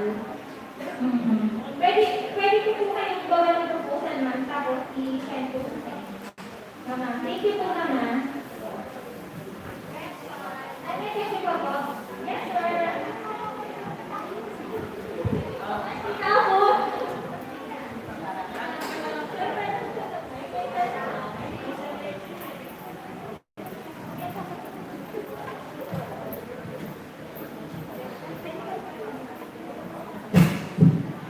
Tanong ko lang po sana kung ano po requirements ng kukuha po ng insurance. And ano po, paano po pag may pre-existing condition dito? Ayun. So, depende po sa pre-existing condition po natin. So, kung insurable naman po ang client, pwede po natin siya ipasa with yung mga documents, yung halimbawa, meron kayong APE, so yan, pwede po natin discount yun. Kung may pre-existing condition po. Pero kung wala naman po, ang kailangan lang po natin na requirements is yung ID nyo, application form, at saka po yung first payment niyo po, pwede quarterly, semi-annual, or annual. Yes. Nandun na rin po yung health questionnaire nyo. Yan. Dahil lang po, mabilis lang po sa pag-apply. Meron ka po? So, last question na po tayo kasi it's almost lunchtime na po. Yes.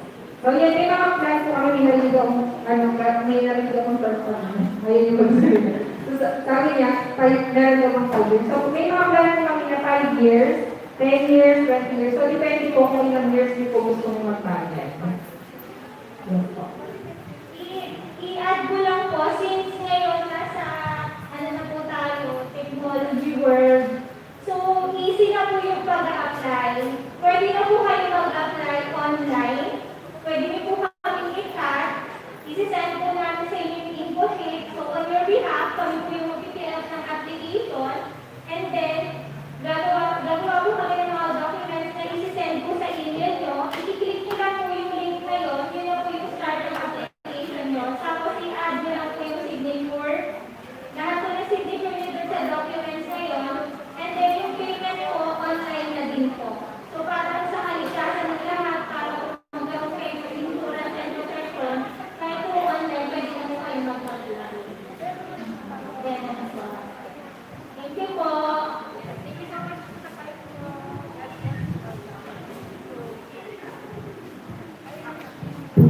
Okay, thank you, Ma'am Chloe and Ma'am Giselle. But before we end up this session, we would like to award this certificate of recognition.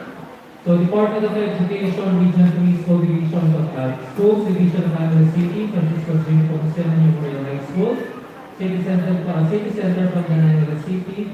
The certificate of recognition, this certificate is awarded to May Chloe R. Rossi, Financial Advisor in recognition of her meritorious role as a resource speaker during in-service training, instilling the need for skills enhancement of teachers, strengthening teachers, and embracing the changes and challenges of the new normal.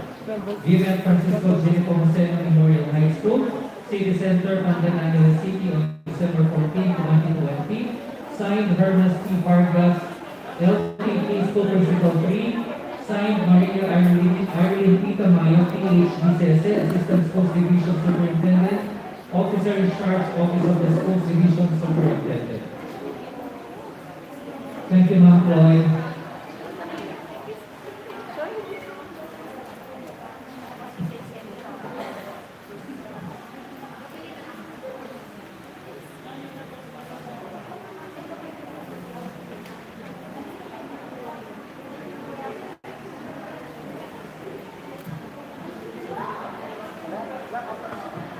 Okay, bago po natin tapusin ito, nag-iusap lang po yung mga SSG na magkaroon po sila ng announcement.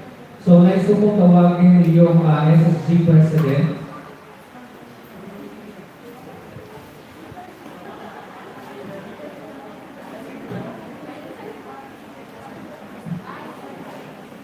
Hello, good afternoon po.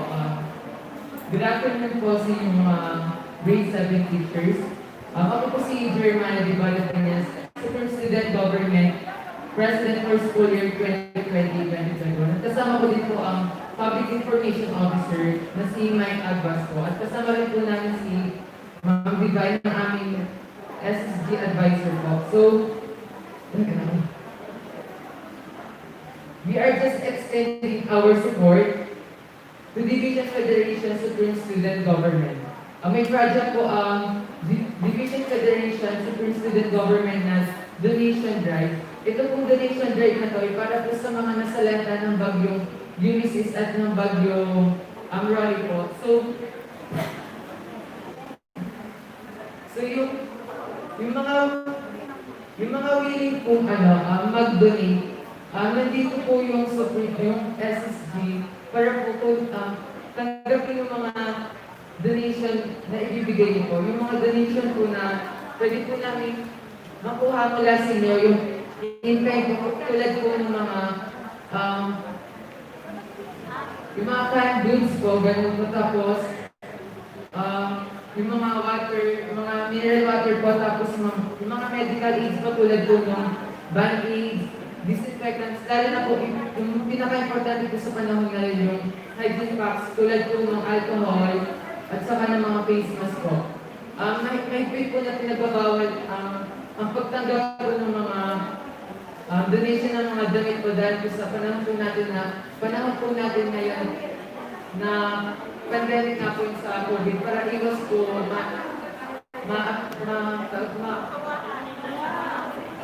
nga. So pwede rin po kung ano po, kung nakabahan kung ano po, kung para lang po sa mga willing, pwede rin po yung in cash. Yun din po, pwede rin po namin mag-donate para po sa mga nasalanta. Yun lang po, maraming salamat. Okay, maraming salamat po. So doon sa mga gusto kong mag-donate ng mga binanggit ng ating SSG President, so you can drop your donations sa kanilang box. So with that po, before we end up this one, of course, we would like to thank the speakers that we just had this morning for this morning session. Of course, we have Sir Ernest for the work ethics. Then we also have Sir Luna for the revisiting of the child protection policy. And also Ma'am Hazel Turnbull po for the human resource matters. And of course, Ma'am Chloe Rosie together with Ma'am Giselle Hilario for the financial literacy. So with that po, meron po tayong lunch ngayon. Right after this, so you can proceed to doon po sa ating doon for the lunch. And thank you so much, grade 7 teachers, for being present during this first session of our day 1 INSET service training. So thank you po and good afternoon for this session. Do not forget to write and submit for your first journal to your department heads. So every day po yun, nag-request po tayo or required po tayo magsabit ng ating journal every day. So the matrix or the template is already available po doon sa ating FB page. So once again po, good afternoon po. Thank you, Sir Estelle. So, give a hand to our dynamic. Thank you so much. Diba? Tapos sa second na every happy lang po. Pagpasensya nyo na kailangan natin talagang stress yung last week na po ito ng ating community. Huwag mo na ikaw, Berto. Huwag mo na ka. Parang awang mo na ako. Huwag please. Mama na po. So, last week na po ito. So, happy lang po tayo. Tapos, kaya na po isa. So, yung sinabi